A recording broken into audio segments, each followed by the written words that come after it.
What you gonna do about it?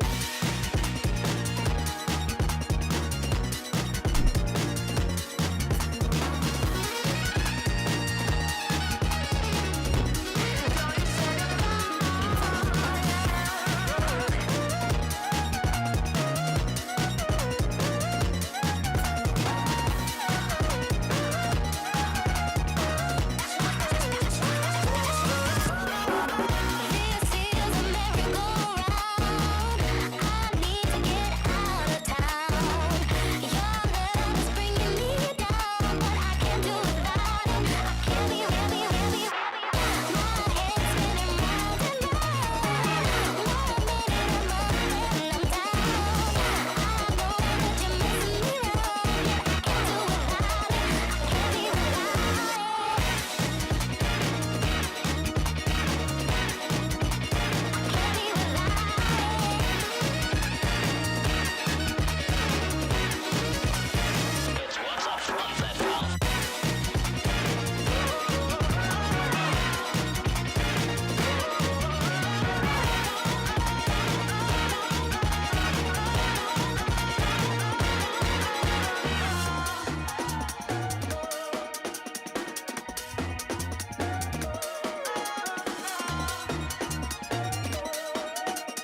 bell curve on the bell. Get loose.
Hello, chat. Are we live? Are we live? Sorry, I had to take care of something. Hello, everybody. Hello, hello, hello.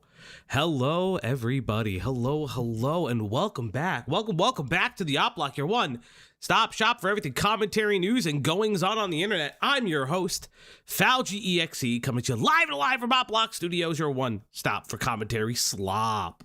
Howdy, everyone. It's so good to see everybody. So good to see each and every one of you. I've just been incredibly busy the past couple days. I wanted to. Did I want to stream? No, I really couldn't stream Monday or Tuesday. And then this was really the only day I could. But hello, everybody. It's so good to see you guys. I don't think. No, yeah, I couldn't have streamed any other day. But yeah. I hope everyone had a really nice weekend. I hope everyone's had a really good Monday, Tuesday, and even Wednesday. I don't think I ever asked how you guys' Wednesdays are. How's everybody's Wednesday? Did anyone, I don't know, do anything interesting? I just realized I don't think I ever had that conversation. I don't think I've ever really had that, like, oh, how are you guys doing kind of conversation. I'm pretty good. The dog is somewhere. Where are you? Oh, she's right there. She was walking around earlier today. Suffering jet lag. What the hell? Platinum, where'd you go? 5 inches of snow was my Wednesday. Weaver, I don't know how you keep getting snow, dog. I don't know how you keep getting snow. It's almost April. Can you stop getting snow? Oh, you're in Hawaii, Platinum? That's awesome. Slug with the 199. Why did that not work? Come on, Stream Elements. What are you doing today? Hold up, chat. Let me fix that real quick. Let me see if this works. Come on. I love having to restart like multiple things. No, you're just not gonna do it? Okay, that's fine. Slug with the 199. I might have broken my hand. Why did you get into a bar fight? Why? Why would you do that? It's like incredibly silly. Don't get into bar fights. I don't think I think I'd luckily have avoided, yeah, no, I've avoided bar fights. I had a friend get into one. I'm trying to think, like, I've had friends get into one. I remember specifically, there was one where, not necessarily I almost got into one, but like we walked into the bar, it was like in my mid-20s. I think I walked into the bar, and as I walked into the bar, I think these guys were fighting because they were like shoving each other, right? And drinks were thrown, and the bouncer starts breaking up the fight, and the party I was with, like, we're walking in as the fight is happening, and it's like in the summer, so it has they had like one of those doors. I don't know what those doors are called, where like they're window doors and like they open up. They're not barn doors. Like they're clearly like windows and they fold. I don't know what those are called. Because like it has like a regular door, right? Like it has like a regular door. What are those doors called? I don't know. Bay window? Is that what it is? Is that what a bay window is? Like, where like it's like a full like probably like not wall sized window, but like door or a little bit bigger than a door frame window, and like you like move them apart. Is that what it is? It sounds like it, or French doors. Yeah.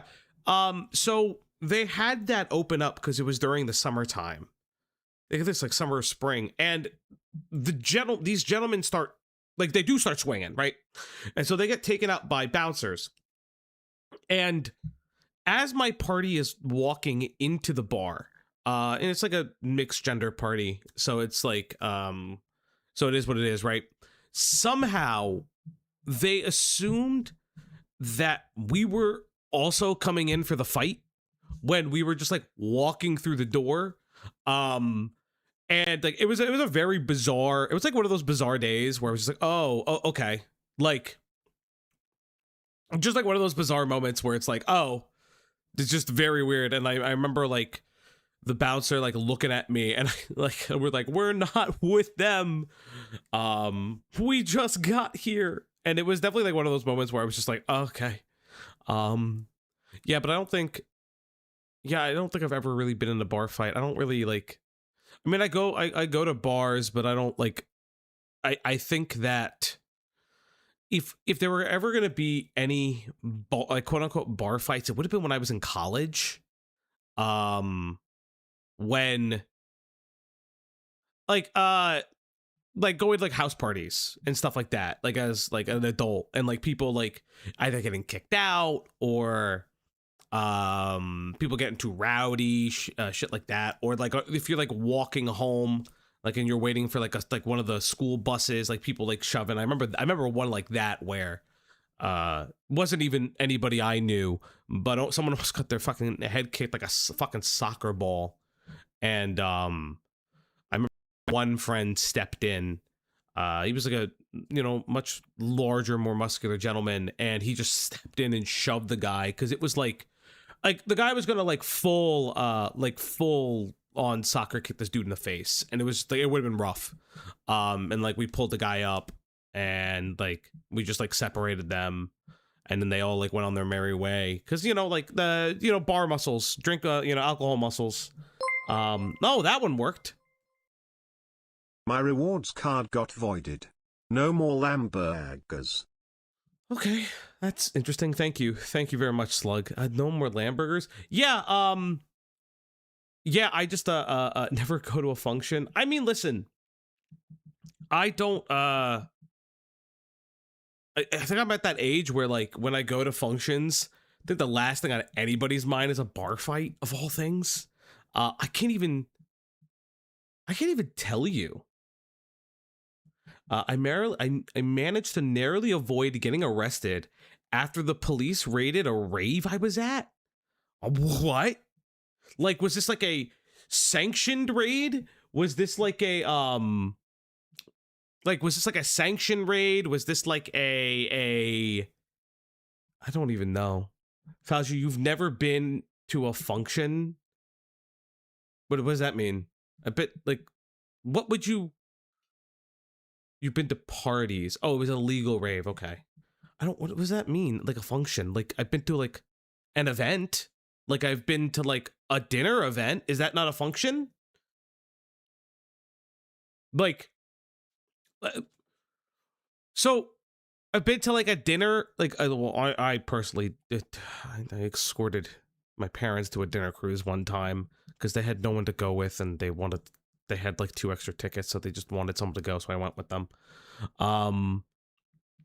But like, is like a cruise, like it's like a dinner cruise, not a function thing, like one of those nighttime Fauci, things. you're not cool enough to be at a function. Maybe it's just like a cultural thing where I don't like it, like functions are like different. Slug, I don't know if I am. I don't even think I'm remotely cool. I mean, I can say that for real. My favorite illegal raid was the one around the corner from the police station, playing with fire. I mean, oh wow. I've been trying to fix my sleep schedule today. I didn't really sleep well. My favorite rave was the one. I mean, I don't know how I feel about having a rave near a police station. That feels like that. I mean, not only does I feel like playing with fire, I like, listen, if you're all over the age of 21, which I'm hoping each and every one of you were, is it a rave if you have a party at someone's home? Maybe I don't, or maybe it was like a park. A function is like a racket party where half the attendees are armed and have beef. Yeah, I've no. Yeah, no, I've never been to one of those. Okay, I stand completely corrected. Axis is right. I have never been to a function. That wow. I didn't even know that was a thing. Holy shit. Jesus Christ, am I getting sick? Maybe? Ay. Okay, for real. I guess I have personally never been to a function before. That's perfectly fine for me to say.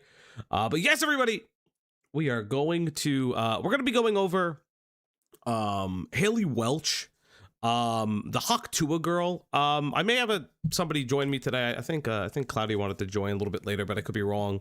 But yeah, I find the story of Hawk Tuah to be really, really interesting. I don't really have a lot of animosity towards the woman. Not that I wouldn't see anything why. I do think it's funny that she's a part of this crypto scam and she bolted, and I mean fucking bolted from it. But then again, I'm really curious how much she knew. And she has done an exclusive interview with Channel 5 with Andrew Callahan. Andrew Callahan is known for some of his more, I would like to say, political, like left-leaning political interviews, but he has also done other like subcultures and things like that. Like he's a pretty good interviewer. He does like a lot of different things. At Metalman87 became a member. At Metalman87 celebrates 12 months of membership, a whole year of Falgi. I am in your walls. Metalman, thank you very much for the 12. Thank you for the whole fucking year. Let's see. Oh, is this the same Andrew that interviewed Clavicular lately? Did he? That's actually a really good question. I have his channel up. Did he interview Clavicular? So like, Channel 7 is really Ice, Shia LaBeouf, Greenland. Did he do Clavicular? I know he did the Nick Shirley interview.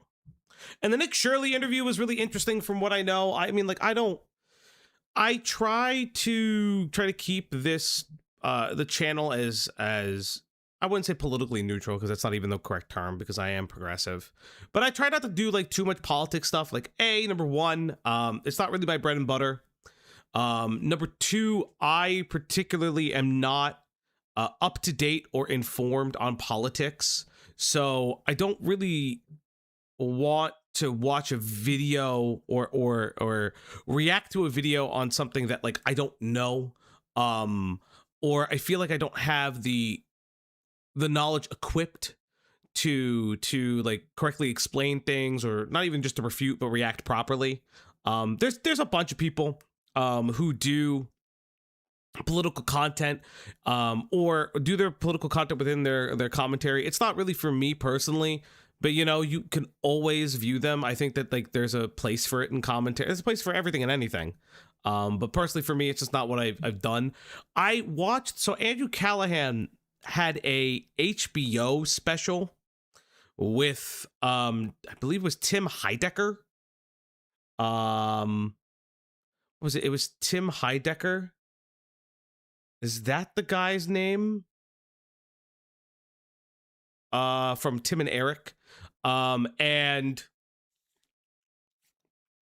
they did like one on what the hell was it? It was like MAGA. Yeah, that's Tim. It was like MAGA related, and it was like going into like kind of the conspiracy theory. Oh, QAnon, I think it technically was. I know he interviewed oh, what the fuck, Alex Jones. That was really interesting. I know Andrew's had his own controversies in the past, and if he's been better, God bless him. But I know that I watched the Alex Jones one. The Alex Jones interview was really interesting because the Alex Jones stuff was, it's very enlightening to see like what, in my opinion, like the constant like chasing the dragon of that style of either content or the world or whatever. Whether you think Alex Jones is a grifter or not, I don't even think I would say that. Given based on just like the way he lost his case and some of the things around it, and things like that. So I don't know if I would call Alex Jones a grifter as much as I would just call him fucking insane. But granted, it's like one of those. It's I had this argument with Greg one time, and Greg brought up Axis with 100. Jesus Christ! What did I do? Falgy Aiden hates you now, which means I'm required to What? love you. Congratulations. What did I do? I don't really hate Aiden. I actually don't really hate Aiden. Okay, that's fine. I mean, like, what am I gonna do? I actually don't hate Aiden specifically. Actually, I didn't really talk about it. I know, so I did talk about it on the Digimon stream. Obviously, I have no interest, nor will I ever have interest in covering the like the Aiden Perry stuff. I really don't want to do that. Listen. It was interesting for the Discord to try to explain it, but upon hindsight, I think for that, I don't know. I actually feel kind of bad, if that makes any sense. Like, if either of those things are true, which I don't have any proof of. Thank you. Falgy, play Super Battle Golf with me, you woo woo woo. I don't know what Super Battle Golf is, but thank you. But what I would say is like I don't have any metric for what that stuff was that happened with Aiden and Perry recently. But like I kind of like, I don't know, like I've been a little bit on the fence of just I don't know if I would want to cover it, just because I just feel bad in a way. Like, maybe I'm crazy to say this, right? Maybe it's weird for me to say that I feel bad or anything. It's just like, if true, right? Like, if all of that stuff is true, I do think that it's I don't know, it's incredibly just like uncomfortable to like power scale a lot of that stuff that like came out. It's all stupid. They just want to. So yeah. Well, yeah. I mean, like, for me, I don't know if I just don't want to. Like, it's a little bit too much for me. But that's pretty much it. And I'm sorry that like, I know about the Greek thing. I found that funny. But like, if he still doesn't like me, I mean, that sucks. But that's pretty much it. That's all the preamble I have. At Tusky became a member. At Tusky celebrates 15 months of membership. Wow, 15 months, wow. Everything 8-do comes out in tables. Guess you can say I was born to excel. What do you call leftover lettuce? The remainder. Wow. Thank you very much, Tusky. Thank you very much. But I think without further ado, I think it's completely fine. Let's time to go over to, is it this thing? There we go. There we go. Perfect. So we're going to start with one of two videos. I don't know how much we're going to get through the June the King video, just because I kind of want to cover her early stuff, and then we might just stop. We might just, what was I going to say? We might just swap over to the interview, because if the interview itself focuses more on some of the stuff regarding her the crypto stuff, I don't really see it necessary to constantly like rehash things. But I do think that the beginning of the June the King video, because I did watch, I want to say about 30% of it. I think I fell asleep to the other half, or the other part of it. I think that with this video, I think we're going to be looking at just kind of like what it means to be a part of like the content creator space, like what this like new wave of like TikTok meme famous was, because that was a lot of stuff regarding Hawk Tuah Girl, like Haliey Welch, aka the Hawk Tuah Girl, was a lot of people thought that she was just quote unquote like meme famous, that her fame wasn't earned. And like, yeah, I mean, like, I don't think she got a personality. Who the fuck am I to say? It's like one of those weird things where it's like, is it earned? Is it unearned? That's always something that's incredibly interesting in my opinion. I don't know. It's like one of those things I want to look at. But yeah. Well, let's get into it. On June 9th, 2024, in front of the Old Red Bar on Broadway Street in Nashville, Tennessee, are YouTubers Tim and T, a pair of street interviewers who target inebriated women to extract salacious answers from their equally indelicate questions. Across the street was one such woman, a 20-year-old small-town fact. Hi. Wait. Yeah, you did actually. Hi. I also had the Discord muted. Hello. Oh my god. Hello. I just wanted to come in. Did you talk to them? I can't stay, but I just wanted to ask if you told them that we saw her panel at VidCon. Oh shoot, I didn't well, we mentioned it when we went to VidCon. So yes, we did see Haliey Welch, Hawk Tuah Girl, do a panel at VidCon. So it was weird. It wasn't really like a panel. It was her like podcast. And I will say it was very bizarre for a lot of different reasons. What do you remember about her podcast?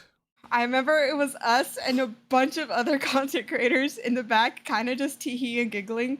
And then remember how she was talking with her friend, and it was so weird because they were just like, yeah, content's so hard. You have to keep like making content. Well, I remember. Okay, what I remember specifically. What I remember specifically, it wasn't just that. It was they had a person on stage with them talking about like girl bossing. Which, listen, ain't nothing, like, there's nothing wrong with like, that. That part was fine. Yeah, but the backdrop of it was, like, all of these YouTubers looking in on this, like, live podcast, right? And they're looking in on it. And while they're watching it, you can kind of hear a bunch of people just snicker when that happened. Because... and I'm not entirely sure if I'm correct on this, but I think that was like one of her first like real public outings since the whole the whole crypto thing happened. So it was like incredibly like you could feel like the air in the room where once the content creators found out where she was, it was very weird. I don't think I've ever experienced something like that before. I don't know if you would agree or disagree. Again, it was just super fun because, like I said, I won't like name names, but it was just so funny seeing like all these other YouTubers just like in the back, tee hee, ha ha. Maybe that's mean. I don't know. Whatever. It was still funny, and yeah, she does talk like that in real life, so that's cool, I guess. I mean, yeah. Again, I can't stay because I'm handling some things, but I will be watching. Okay. I will be in chat. Okay, I did fine. maybe perhaps put my link in the chat. Perhaps. All right. I love you. I love you too. Thank you, honey. Mwah, mwah. Bye Bye. Bye. Alrighty, let's get into June the King's video on Haliey Welch. 9 viewers left. The rise and fall of Hawk Tuah Girl. Factory worker that was in Nashville for a music festival. Though her friend takes over the interview as the factory worker walks off, though she returns shortly and delivers an answer. Oh, you gotta give him that hot too and spit on that thing. You get me? I will say, so I don't really fucking... TikTok brain rot of these interviews is so interesting to me.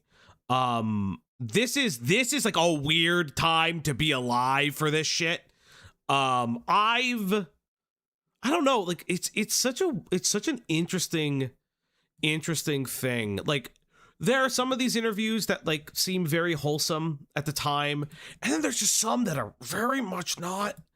And it's really, really weird.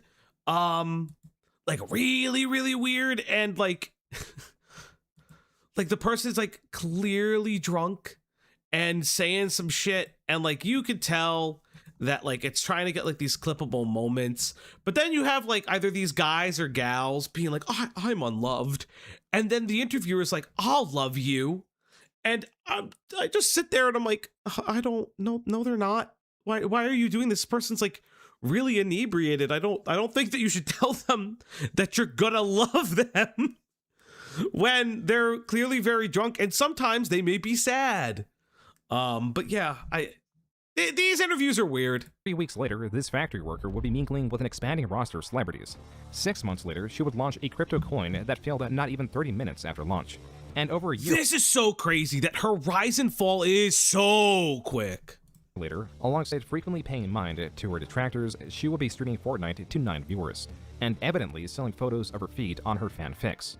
While it may seem unrealistic compared to where she is now, there was a small window of time where she was viewed as the all-American woman, someone honest and industrious, and she appeared to embody these ideals partly because she was not seeking fame. She was actively hiding from it.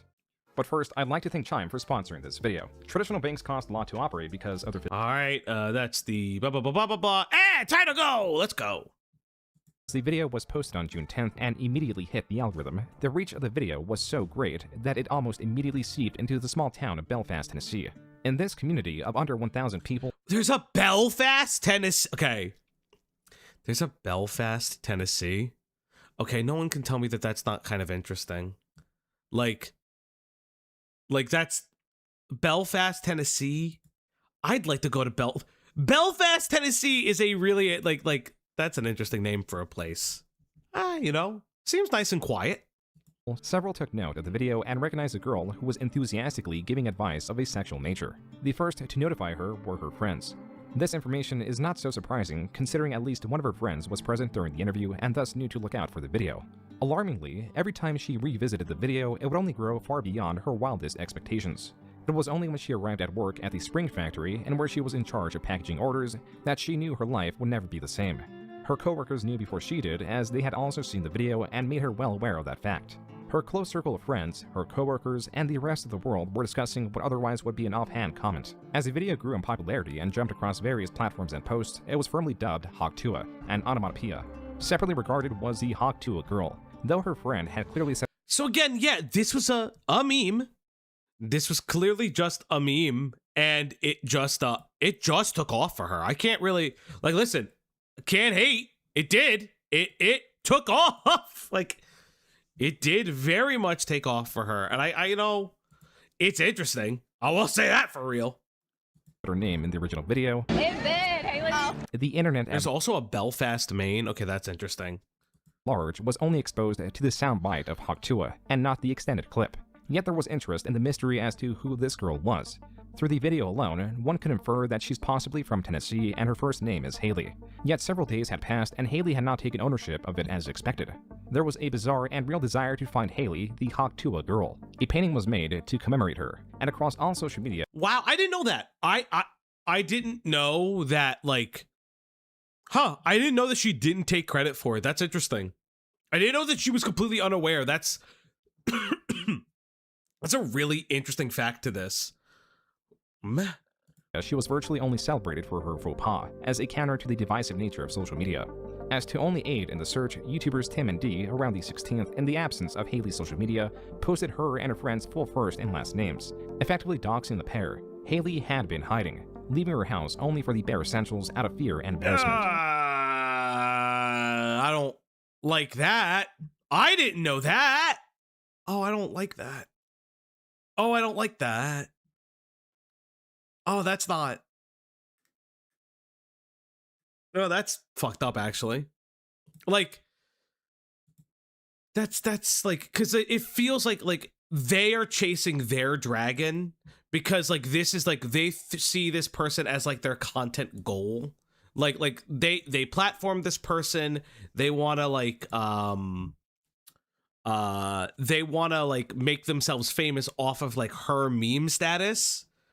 But I don't know, I don't know, not that I don't know. That's just really shit. That's just really shitty, dude. To try to find her, and clearly it's not that she didn't know. She kind of just didn't want to be known for it. That does recontextualize a lot of stuff, though. I will say, that recontextualizes a lot of stuff. Brother, the intention is to humiliate women. You know what? You're not wrong. A lot of those, those manosphere ones, yeah, specifically are to humiliate women. Why they ask them, their body counts and things like that. I mean, you're absolutely correct.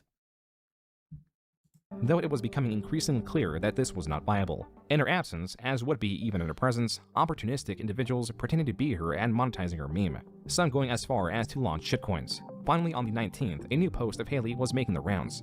In the absence of her own social media account was a picture posted on Facebook of a local hand manufacturing company. It was only 2 days later that this was also posted on Facebook. Quote, Epstein Day School Director Carla Reed released a statement to us earlier today in regards to willing...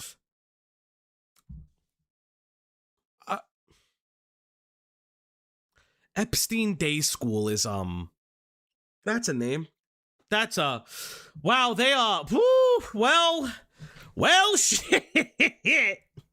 That, you know, that doesn't seem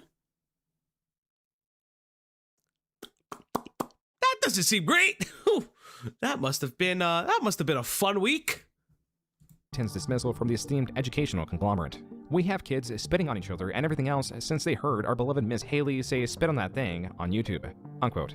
If not through the story alone, the humor tag or the Facebook account description would quickly reveal this was a satirical and fake story, but it did not appear as such to everyone. And she lost her preschool teaching job. Yo, justice for Hawk Tuah Girl. Like, honestly, be so for real. The Hawk Tuah Girl's life just got ruined. The Hawk Tuah Girl just got arrested and fired from her job. It occurred last... What? Oh, no. Like, I will say that, like, the problem with this is like, it then perpetuates people trying to find her because they are, like, making up things about her. So it does, like, perpetuate this weird, like, cascade effect of, we're trying to find this girl. We're gonna find this girl. We know who this girl is. Here's this, like, joke about her losing her job. And it's like, no, it's a cascade. Like, it's not a good cascade. Like, this is a pretty, like, fucked up cascade, actually. Oh my god, that sucks. week in Annette Asheville TN Epstein Day School. This story would... So I guess the Epstein Day School doesn't exist. So it's a meme account, and it doesn't exist. Well, they got me. Shit! balloon and will be retold with new details that she was arrested or was found raising money after her firing. Though these elements were not true, what was, as reported by Rolling Stone, is that through her collaboration with the local hat manufacturing company, Haliey had sold $65,000 worth of merch. This news broke just 17 days after the initial viral video was posted. Though reluctant, there was now proven financial gain to be the Hawk Tuah Girl. Thus, Haliey Welch was coming out of hiding to embrace her new role. It is then that there was a new wave of attention and things moving at an insane pace. This begins on June 28th with the formation of her LLC 16 Minutes, a nod to the notion of the 15 minutes of fame. Okay, not a bad LLC name, I'll give you that. That's actually pretty interesting. The instant celebrity or the one-hit wonder. I guess I fell asleep earlier in this video because I remember this part. And then I must have fell asleep earlier in this video. Oops. I mean, okay. That is unable to replicate their lightning in a bottle moment, meaning Haliey was meaning to stick around long term. While this was a confident step forward, the internet at large nor her management team knew what else she had to offer. Even so, the time to utilize her fame was theoretically fleeting. So just one day after forming 60 Minutes of Fame, she was on stage at a Zach Bryan concert where she screamed her famous line. At the event, Haliey was also interviewed by Zach Bryan's at the time girlfriend, who asked her what's next. What do you do now? Because now you have management, now you have a team. What are your plans moving forward? Like, do you want to still be the Hawk Tuah Girl, or do you want to, like... I don't really want that to be, like, my image. Yeah. Like, Hawk Tuah Girl. Haliey was well aware she needed to find what this next thing was, lest she waste her 15 minutes of fame. This was common advice in future interviews. And that's why it's important also to figure out your next step. I think you should... Axis with the 20, and I don't know why it's not going off. Honestly, the issue with these people becoming famous is that often these people aren't trying to make the meme or be funny. When they try to benefit off of their meme fame, their meme fame, it doesn't actually go anywhere because they actually aren't talented. I mean, yeah, I mean, that's part of the problem too.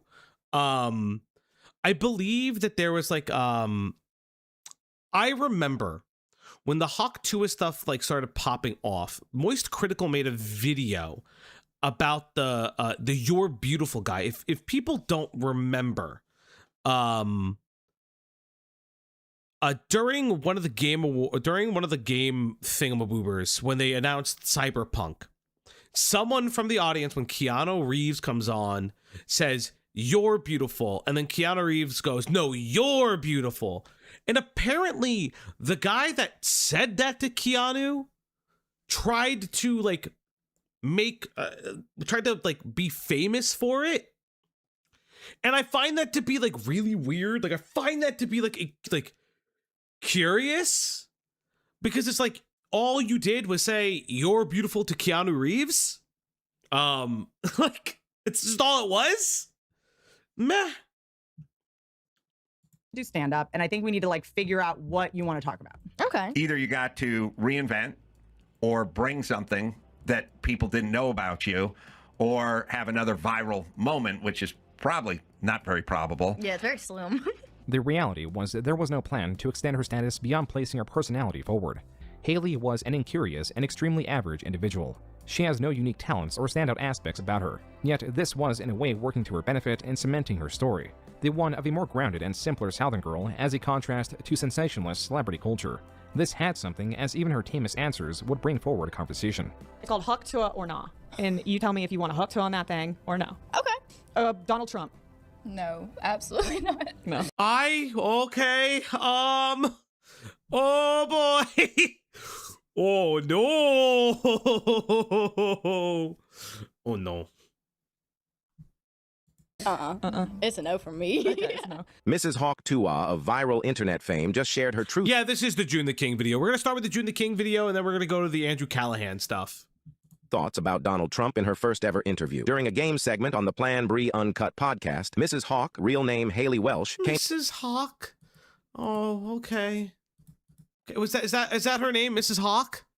out against Donald Trump, sharing her disgust about the convicted former president. Will Mrs. Hawk's rejection of Donald Trump... What? That's not what she did! She just said no! ...be a deciding factor in the election? Some comments on this post read, quote, "all out of fear from the liberal freaks. Trump is your president. I'm older." Unquote. So because she said that... There we go. See, I was like, Moist Critical's gonna be here around. Like, I knew he made... I remember part of this. I remember the some of the Trump comments. I didn't know that's what, like, people were making fucking videos on that. That's crazy! She wouldn't gargle his fucking meat.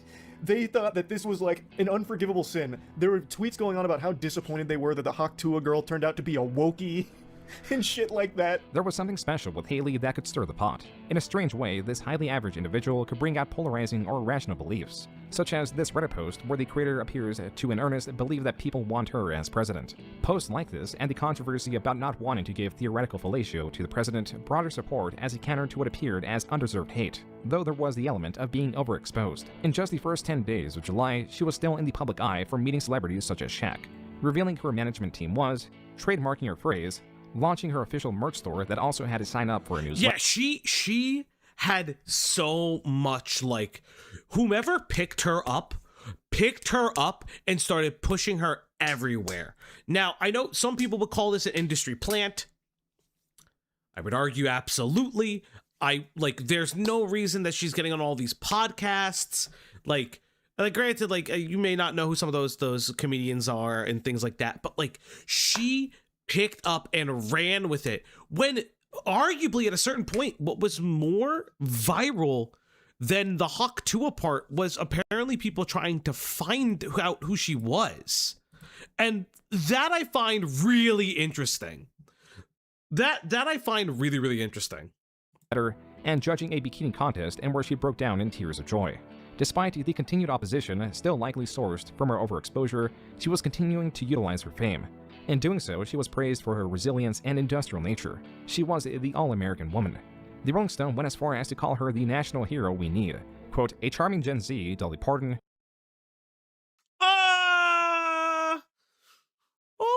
Okay, I don't think I would go that far. I don't think I would go that far. That seems just a little incredibly hyperbolic. Holy shit. Okay. Who's rightfully becoming America's sweetheart. Unquote. Though this description of Haliey was exaggerative, this was an appeal to her resilience and care. On her TikTok, on multiple occasions, she published videos in which she donated a cart full of supplies to animal shelters. Comments on this TikTok read, quote, "We made the right person famous. Her media team is so smart. This is actually the sweetest," unquote. This was an excellent direction for her to take. The story of Haliey Welch was one of hope and care for the underdog. How's your mom?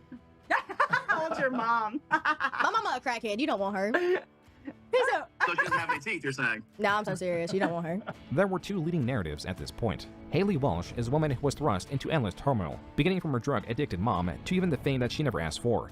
Despite it all, she is a kind-hearted individual who makes the best out of impossible odds and is someone worthy of her fame. Conversely was the narrative that her stardom was emblematic of social media stupidity. Okay. So like what I'm understanding is that like she was able to be marketed as like the homegrown person. She's being marketed as like this like not even just the everyday girl, but like the middle America girl, I would say, because the idea that like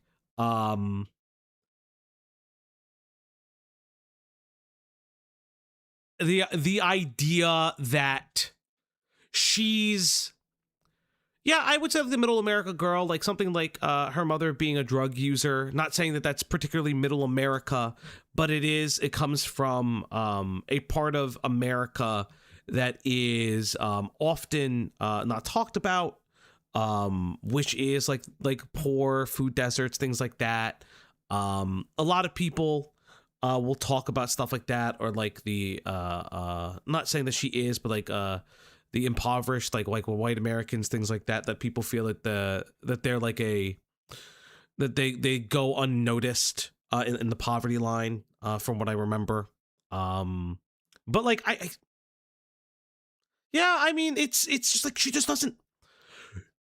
I can't say more than she just doesn't have an it factor outside of like adorable things about her, maybe. Like is that like a fair way to say it? That like there's like quote unquote like redeeming. I don't even want to say redeeming. I don't know. It's just, I don't know. A vapid comment brought to light an even less interesting individual.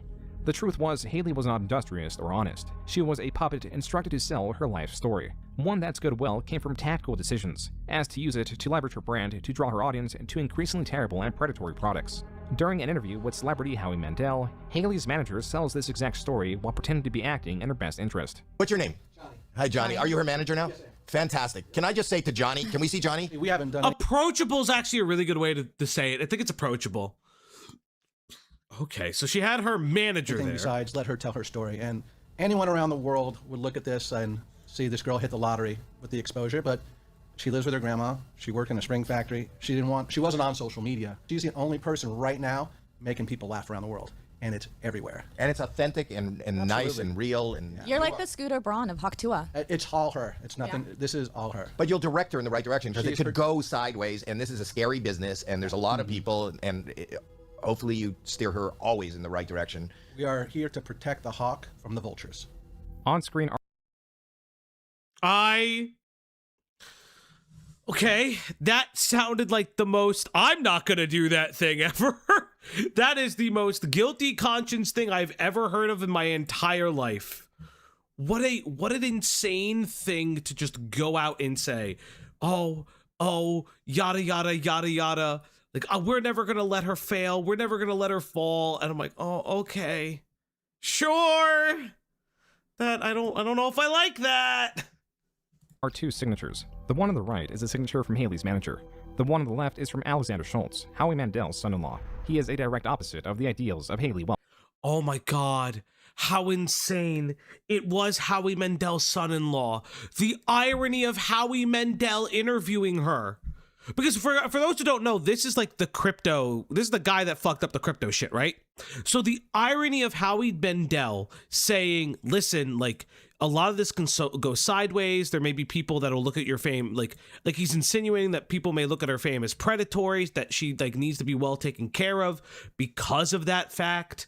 And like, she needs someone whom like can guide her in that direction. Meanwhile, in the background, his son-in-law is like, I'm a look into this. This is him on Twitter under the alias Doc Hollywood giving a quote-unquote meme class to an unenthusiastic Haliey with a massive Bitcoin logo in the background. His profile is an NFT of a marijuana bud sporting Bitcoin-themed apparel and a massive chain with a lightning bolt. This was from the NFT line Bitcoin Buzz. Though they're virtually valueless, Alex did, perhaps indirectly, utilize his father-in-law and his own wife to promote the line by providing them with an NFT. The top comments of these Twitter posts are littered with other unsavory NFTs of the same line, actions done likely to inflate the importance and therefore theoretical value of otherwise soulless art. This means that Haliey had a manager who was a wolf in sheep's clothing, a manager that just signed a contract with a human equivalent of branding and career poison. A contract for Hawk Coin, a shitcoin that was set to launch later in the year. Upon Haliey's manager signing the contract, she received $125,000 up front. There was an additional $200,000 if... Yo, how do I fucking get $125 up front? How do I get a fucking, like, what do I got? Hawk Tuah! How do I get $125,000 up front? Hawk Tuah! You think that did it? Do you think I got it? Did that work? She promoted the coin sufficiently before and after its launch, and she was also meant to take 50% of all the profit from the coin. She could later be seen on Twitter promoting crypto, except none of it came naturally from her. She was instructed exactly on what to say and when to say it. She did not even control her own Twitter. I don't think you're actually running your Twitter page, correct? Yeah, that's right. Yeah. I would interact with it, and I would DM the person, and they like pretend to be you, and I could tell it wasn't you. I was like, there's no way. I mean, I was like, there's no you can way. tell if I'm running an account or if I'm not. Yeah, I think it's awesome that, like, looking back, that you hadn't seen the Twitter at all, because there was so much going on there that I was like, what is that? Like, I remember specifically early on there was like this AI generated. So is this like so this is like the infamous like Fortnite stream after a lot of all this shit happened, because then like she has the interview, I believe like CoffeeZilla was supposed to eventually be a part of that interview or shit, and then I'm trying to think. There was one moment where I guess this was that like fortunate stream where like a lot of people just kind of go like shaking their head. I mean, her not like running her socials is not uncommon. It sounds like she had a lot of team members or a lot of people on her team. Begs the question how many fucking people she was paying, or like did the manager that we saw like just run everything, which I mean is crazy if true. If the manager that we saw ran everything, that's absolutely insane. Like meme of yours in like July, and I was like, there's no way that she tweeted that. Like that does not make sense. This is possibly the AI generated image that was posted. Oh, that's not even her. Wait, could they not use a real photo of her? Haliey's management, alongside milking her fame, had the goal to extend it as long as possible. To do this, it would help if she was able to establish an identity outside of Hawk Tuah. This is a graph of the search trends of Cash Me Outside and Bad Baby. The red line represents the origins of a meme that quickly died off only for the girl behind it to maintain public interest outside of the meme. This is what it means to push past the 15 minutes of fame. However, Haliey's team was not as big or as well put together. This is her graph, between her meme and her preferred alias, which is also her real name. Her meme far overpowers her own staying power. Okay, so that does make sense. That is a thing where it's like, if you go by an alias, if you do go by an alias, like that's going to be part of the problem with that, is that alias then gets associated with you, and then you can't really move on from it. Even the search term Hawk Tuah Girl is far more searched than Haliey. Yet, there needs to be not only something new, but also a vehicle to sustain engagement. That of which Twitter nor TikTok could do. Or even now, Fanfics, a website that allows users to unlock images at a set price. But you did start a paid wall platform. Oh, what? A paid wall platform. What is that?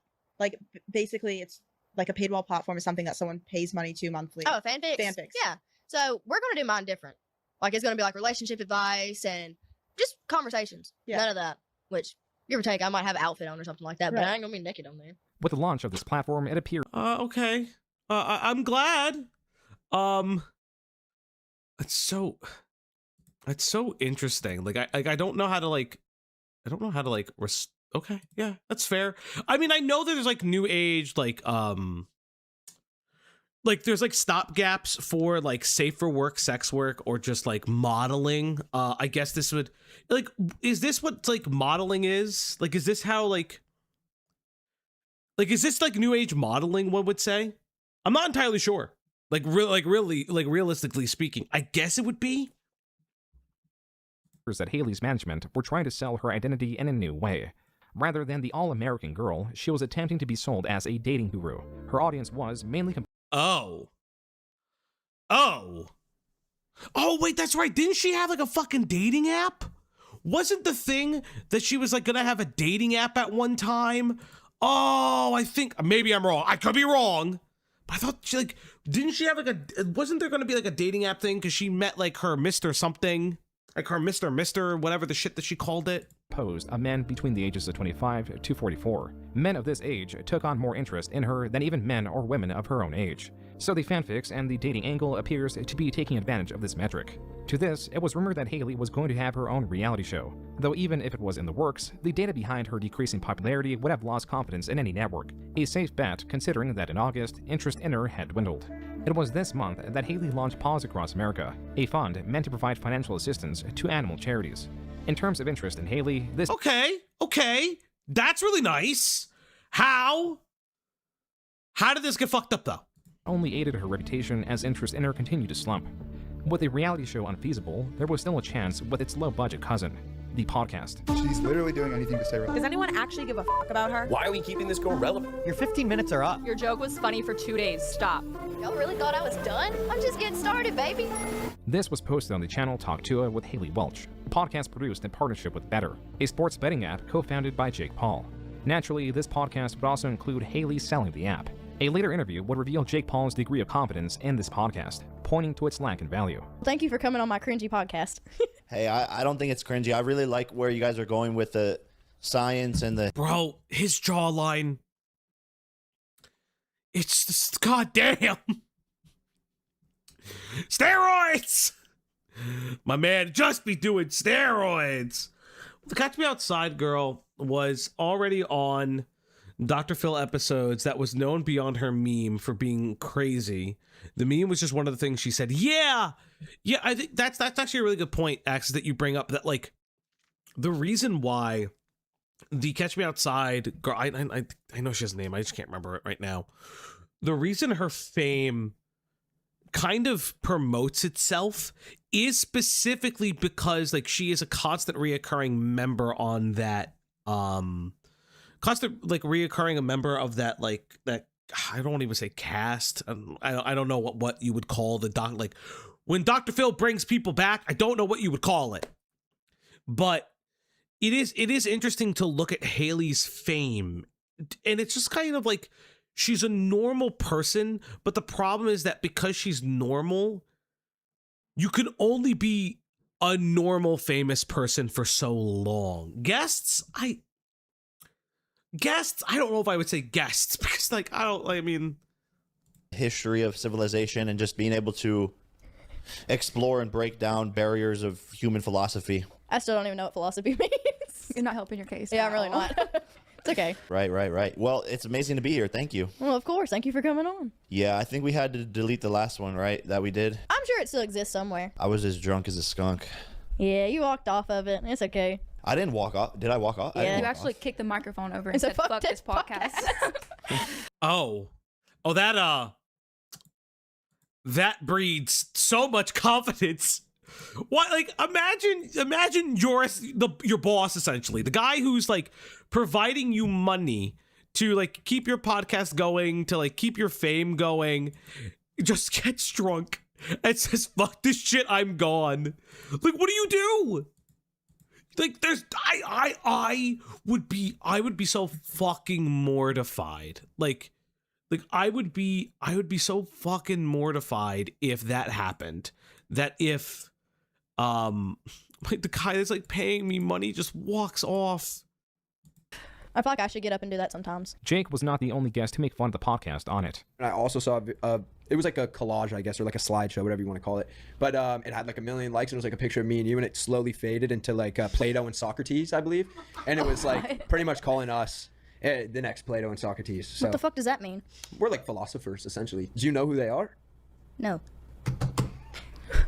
All right. What is that? I'm not even gonna lie. I have no idea what he's talking about either. Wow. Maybe you guys should listen to some of the philosophers, and then you guys would come with some more in-depth stuff for Talk Tuah. Wait, you mean a philosopher like Shakespeare? Well, Oh my God, she's is that the wrong answer? Shakespeare was something more of like, you know, a play, like he would write plays. So we were talking about like our vapes. She's like, we don't have like vapes here with like flavors in them. And I was like, well, why not? She's like, oh, the prime minister doesn't allow it. And I was like, prime minister? I was like, what the fuck are you talking about? Yeah. I thought y'all had presidents there. I don't No, know. no, we don't. We don't. I don't get out much if you can't tell. We me. also have provinces instead of states.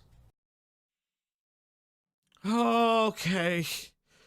Okay. I like, whew. Okay. That's a spicy meat. Like, I don't even, like, I can't even hate on her for that one. Because I can't even hate on her for that one because it's like, there are disparities in, the American education system. You know, she is from middle America. She worked in a spring factory. There's a high, like, there could be a high likelihood that like maybe she didn't have the same opportunities, things like that. So like, I don't want to just be like, yeah, she's just that fucking stupid. I don't want to do that because like that shit just happens. Man, just like Plato and Socrates, me and you. You're gonna have to sit down and educate me some more sometime. Yeah, someone needs to. In no exaggeration, every episode of the Talk Tuah podcast will be littered with comments not engaging with the episodes. Rather, there were comments overstating the podcast's importance, with users citing how they would unplug loved ones' life support to view the podcast. Or were Fuck skipping- me! No, holy shit! Okay, it's a little much. I wouldn't unplug somebody's life support. I mean, like, it's boring as fuck, but like, I'm sure it will just go away with time. I don't know, man. Like, you don't gotta fucking harass the girl. Their wedding and were dropping out of college purely to binge it. The first episode of the podcast sits at 2.8 million views, yet no episode would ever again surpass 1 million views, and as continued to be the case with her popularity, views trended downward. Lesser known at the time was this video by Tim and D, the YouTubers partly responsible for her initial popularity. In November, they uploaded this video exposing their feud with Haliey that stems from her lies. You're gonna come up to me with a microphone and ask me something like that? Oh, well, I'm gonna Hawk Tuah and spit on it, you know? I don't mean nothing by it. Yeah, you were like actually being serious. Oh, yeah. Was there more of the... We gonna come up to her? We came to her? I don't think that's how that happened. Haliey was indeed lying in this moment. Her friend even contradicts her in her own podcast. We're just walking and we see like two dudes, you know, with like a big flashlight and a camera. And I was like, Haliey, a camera. And we would go over there and I was like, are y'all vlogging? And they was like, no, we do YouTube. We're like, oh, okay. And I was like, do y'all mind if we ask y'all a few questions? We were like, never once told us what the questions were. Those were the last questions I was expecting to hear. This comment establishes several things. They approach Tim and D. They claim they did not know the questions would be that intense, and they state they knew that they were being recorded to be posted on social media. Haliey would lie or otherwise contradict herself in every one of these statements. I think you posted the full video on YouTube this past Sunday.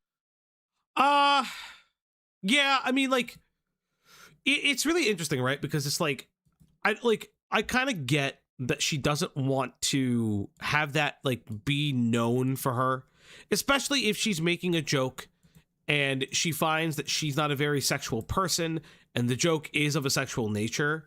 Again, like, I don't really have like super sympathy for these guys because like, oh, Artemis, what the fuck? The stupid thing. Artemis for the 5. Sometimes I feel bad I'm getting a good education despite living in middle America. Wyoming has an upside, I guess.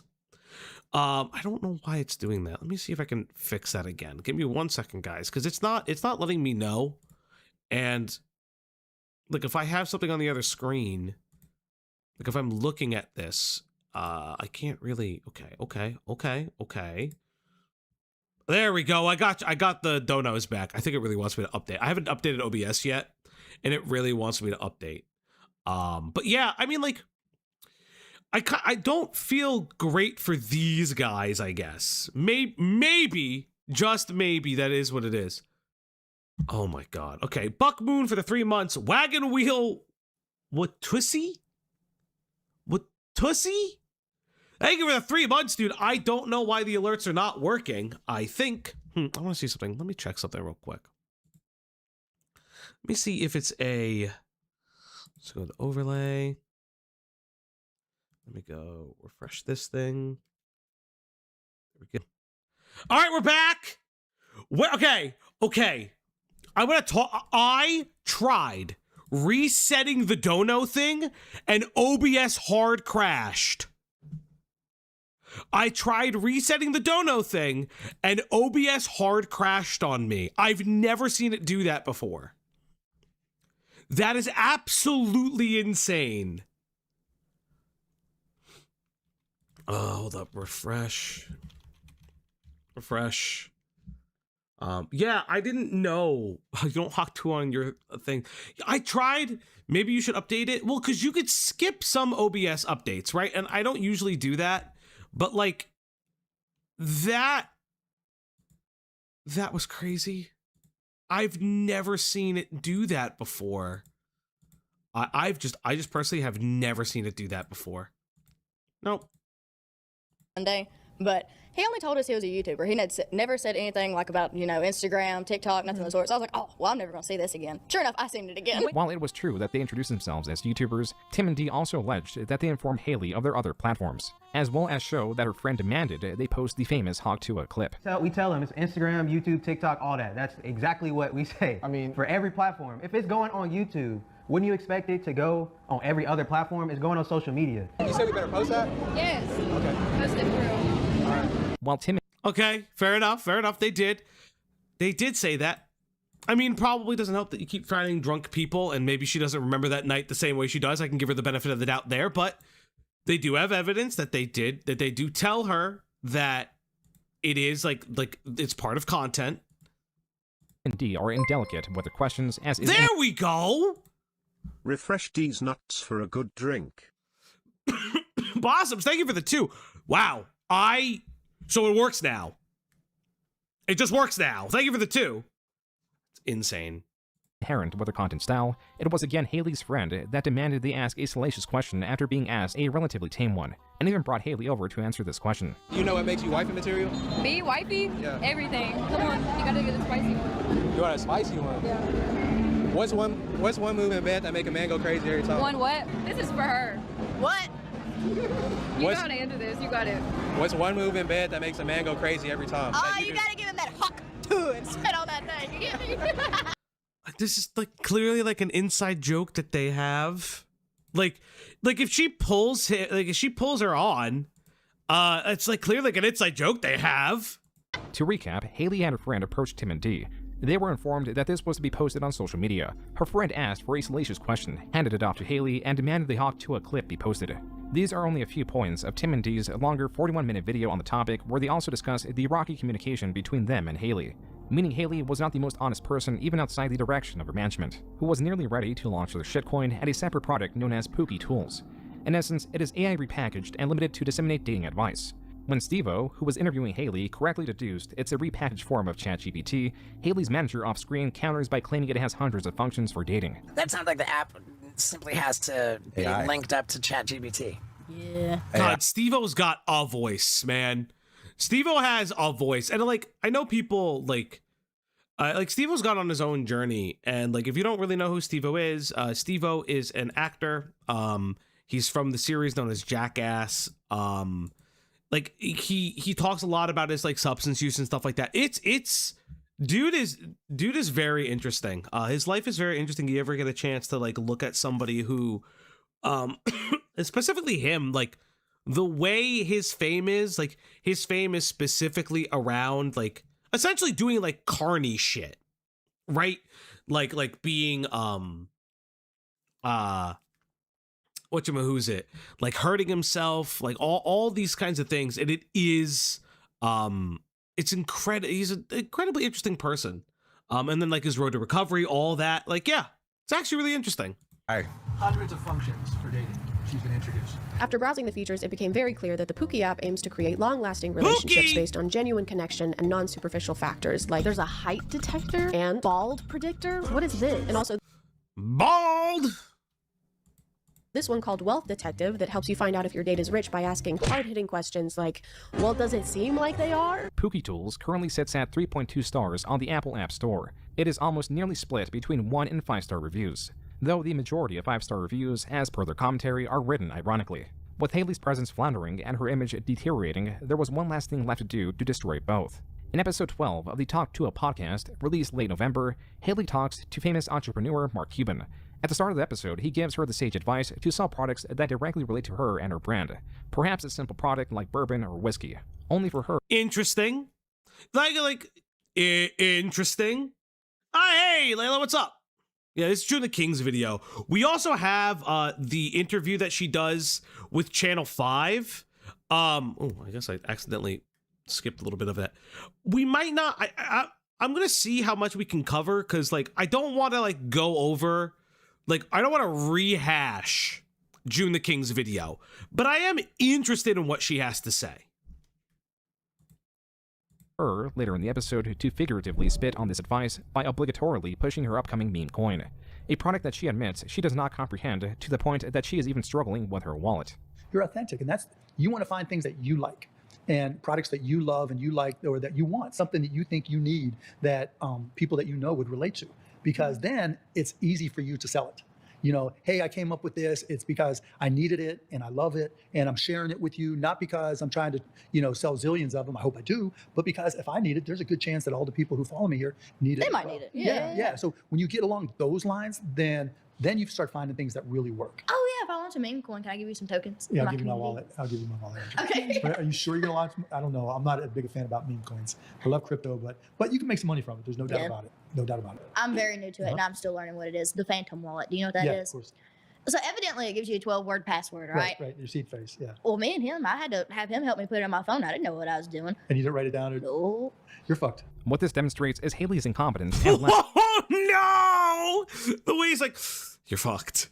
And it's just like, he wasn't wrong. It's just like, again, like, I don't understand crypto. I remember when the market was, I wouldn't say young, but it was during the pandemic, and like I had like a coworker be like, "Oh, can you explain this thing to me?" And I had like a very surface level understanding of crypto, as well as like Bitcoin mining. I had an incredibly surface level understanding of it. So for her to be like, I had to help him he had to help me, and like this guy going to her being like, "Oh, you're fucked. You're absolutely fucked." It's like, oh God, I feel bad, man. And Mark Cuban is a man with a lot of fucking money. Lack of intuition. Every step of the way, there has been a series of red flags warning her that nearly everyone in her management team and those working to forward the shitcoin are working solely in their self-interest. Doc Hollywood is someone who has no record of success. In the early 2010s, he attempted to become a DJ and release music that is the accidental parody of the Hollywood stereotype. His only claim to fame is marrying into it. Furthermore, he is pushing a form of crypto infamously known for being inherently valueless, something he has done in the past. He has shown himself to have no taste nor reason and is willing to utilize the fame of those around him to their detriment. Haliey's manager is also the same, with him pushing equally valueless and needlessly complex products like Pookie tools that failed miserably. These are entirely manufactured individuals that siphon wealth, and are of the sort that will only place their own interests first. It is catastrophic to mix the brand of the small-town girl with new age technologies and their complexities such as AI or crypto. The dissonance between the two is— Yeah, I think that's actually a really good way to put it. Like, even if she couldn't market all of her fame, the fact that they were trying to push her into a market that wouldn't have really served her well, because she doesn't really, she doesn't appeal to that demographic, is actually really interesting. That's actually a really interesting way to put it. She just doesn't appeal to like the crypto bro aspect. So for them to push her, or like the dating app, maybe, because like, but then part of that would have had to been like her whole persona would have, like, I think that the other thing too is that her whole persona would have then had to have been she would have had to like have a boyfriend, and the boyfriend would have had to have been like front and center. They would have had to talk about the relationship. Like when you're pushing a dating app, I suggested a show to Lazy Bedhead recently, because she likes doing those dating shows. So I suggested one. Have you guys ever watched The Ultimatum on Netflix? I hated that show. It felt very fucking exploitative. I don't really like dating shows like that. I think the one that I have like very mixed feelings about is like Love on the Spectrum, for instance, because I think it's important to show, like for instance, Love on the Spectrum. I think it's important to show that people with a variety of variety of autism on the spectrum can find love, can find people that they can get along with, can find a life partner. I also think it's very cool that there are people who have made it their life's mission to at least educate people, like, you know, educate loved ones, if not encourage autistic adults to like find a partner, or not even just find, you know, even if it's not just a partner, but find like that kind of thing in themselves and find like a community. I think that that's really sweet too. But like for me, something like The Ultimatum, which is a show hosted by former 98 Degrees lead singer Nick Lachey, right? I think Nick Lachey was 98 Degrees, and his wife. That show is about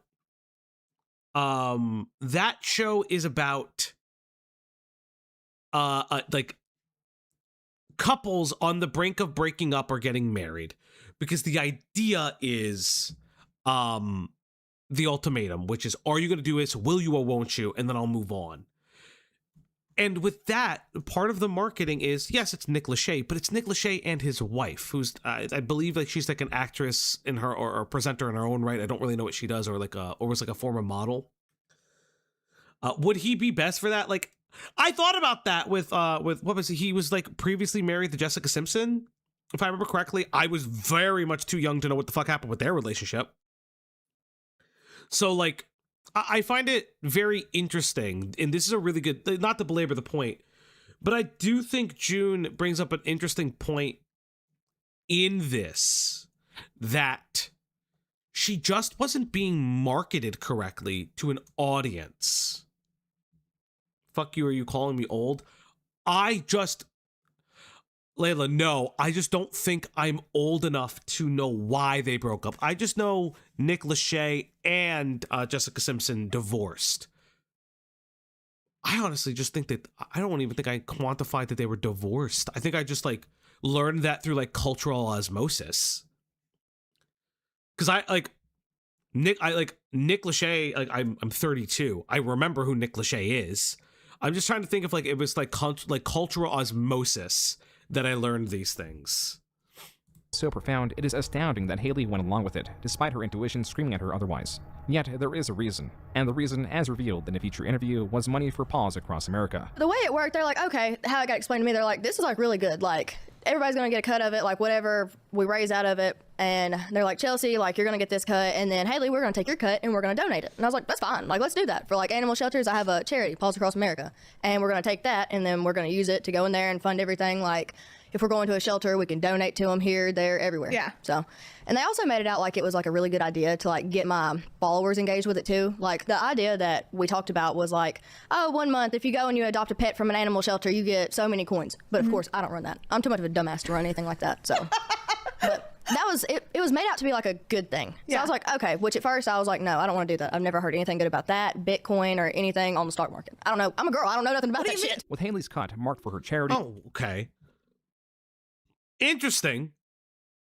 Kind of interesting, because it's like, I like that she just didn't know shit about this, about the world of like, why would you give Bitcoin to an animal shelter? Hey, you adopted this dog. Would you like to have Bitcoin? Like, imagine if I got Bitcoin when adopting Leia. That would be insane. And with the $125,000 up front she got presumably already donated, the launch date of the shitcoin inched closer. The crux of this coin was to utilize Haliey's ignorant audience to buy into the coin. Over here, the developer and the launch pad of the coin was stating as much. Quote, why Hawk is special. This isn't just another token launch. Haliey's launch of the Hawk meme coin represents a meaningful step in bridging mainstream audiences with the crypto world.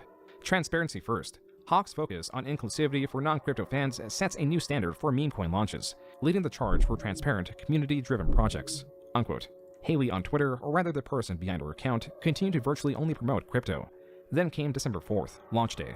Just the day prior, Haliey released an episode titled How to Avoid Getting Cancelled. This, like her coin, would not age well. Oh no! I'm gonna speed this up a little bit. The first 20 minutes or so, the coin went up significantly in value, then immediately plummeted, leaving anyone that bought into the coin after the first few minutes of its launch at a loss. The true tragedy came in the Twitter space following the failure of the coin. Haliey, the girl toted for genuineness, would be reading from a script prepared by human exemplars of the inhuman, individuals that are incompetent, yet will still find those that they could fool with their facade. These individuals would, to the best of their ability, attempt to sway public opinion with their commentary about memes and wanting to do good. While this confirmed to many that the product was a failure from its inception, it also provided listeners with the confused yet entertaining diatribes of Doc Hollywood. Yo, Haliey, they try to fuck us. It's all good. It's all good. Let them know you're here to... Oh my god! Hey, yo, Haliey, they tried to fuck us, but I did it. I kept us safe. Oh, that's okay. Okay. Fucking, you're not here to get sniper botted all day. You're not here to get fucked. We're here to have some fun. We're here to meme. And most of those coins, by the way, are going to your community for free. Nobody on the team is selling. Impossible. Imposible. Okay, I don't know what language anybody fucking here speaks, but everyone just is so jaded. Everyone thinks that, oh, everything's a rug. Everything's a rug. Everyone's here to fuck you. Nah, we're here to onboard real people outside of this spaces, right? The people here, you guys are already fucked. Y'all are fucked. Fucked in the head, fucked every day thinking everything's a scam. And you know what? You guys are right. Everything is a scam, but not this. Not this. We did not spend 6-7 months of our lives dedicated to trying to do something cool, right? To do something different, not dumping on you, not bundle snipes. These meme coins, these are just here for fun, right? Whatever you assign value to it, whatever, right? What we're doing here is not giving a fuck about all the same bullshit. I've been a holder of a lot of these meme coins. The reason why they're cool is because there's zero promises. It's just a community. And that's exactly what we're trying to build here. We're trying to build a community. You only need one token to be in this community. Yeah, this is interesting. This is interesting. Community. And listen, most of you, we don't want you in the community. Let's be real, right? You're not great people. I don't know y'all, right? So I see some friendly faces in this audience. Some people I like here. Yeah, I'd love to have you. No pressure. I don't care what anybody says. She has really great intentions. And this is not a celebrity token. This is an actual meme that has, I don't know, 100 billion fucking impressions on all the different platforms that, like, normal people, if you walk down the street, I'm in Hollywood right now, right? Guess what? You walk down the street, you ask 10 people, you know what Hawk Tuah is, right? 9 out of 10 people will fucking know what that is. If you want to be part of this meme community, dope. If not, if you want to just, you know, I'm going to say y'all, you guys, right? There's a lot of negativity in the space. I think crypto brings the mentally ill into this thing, right? If you guys are in crypto, you're most likely mentally ill. And I'm gonna count myself as mentally ill for even. Oh, this is a rant. This is a manic-ish rant. This isn't great. Okay. Being here right now, right? I'm definitely mentally ill. We're trying to actually have fun. We're trying to do something cool. We're trying to give meme tokens away for free to people who have never had any crypto before, any meme token. And you guys should be kissing my fucking ass because I'm trying to do something dope and give meme tokens to people, right, that have never, ever had meme coins before. Because maybe when we onboard tens of thousands, 100,000s, when we talk about this shit on national television, right, maybe they might be interested in these other memes and these other NFTs that are in this community. Because if you like Hawk Tuah, you might like Dog with Hat. If you like Hawk Tuah, right, you might like Mog. You might like Pekasi. You might like all these other memes that are amazing. Over here, this is their first launch, right? Does it end? Really... Why is he still talking? Brother, stop. Breathe. How is it still going? Cool what they're doing. I'm gonna pass it off to over here, and I think like what we're doing here, this is day one. Yeah, it was a rough day.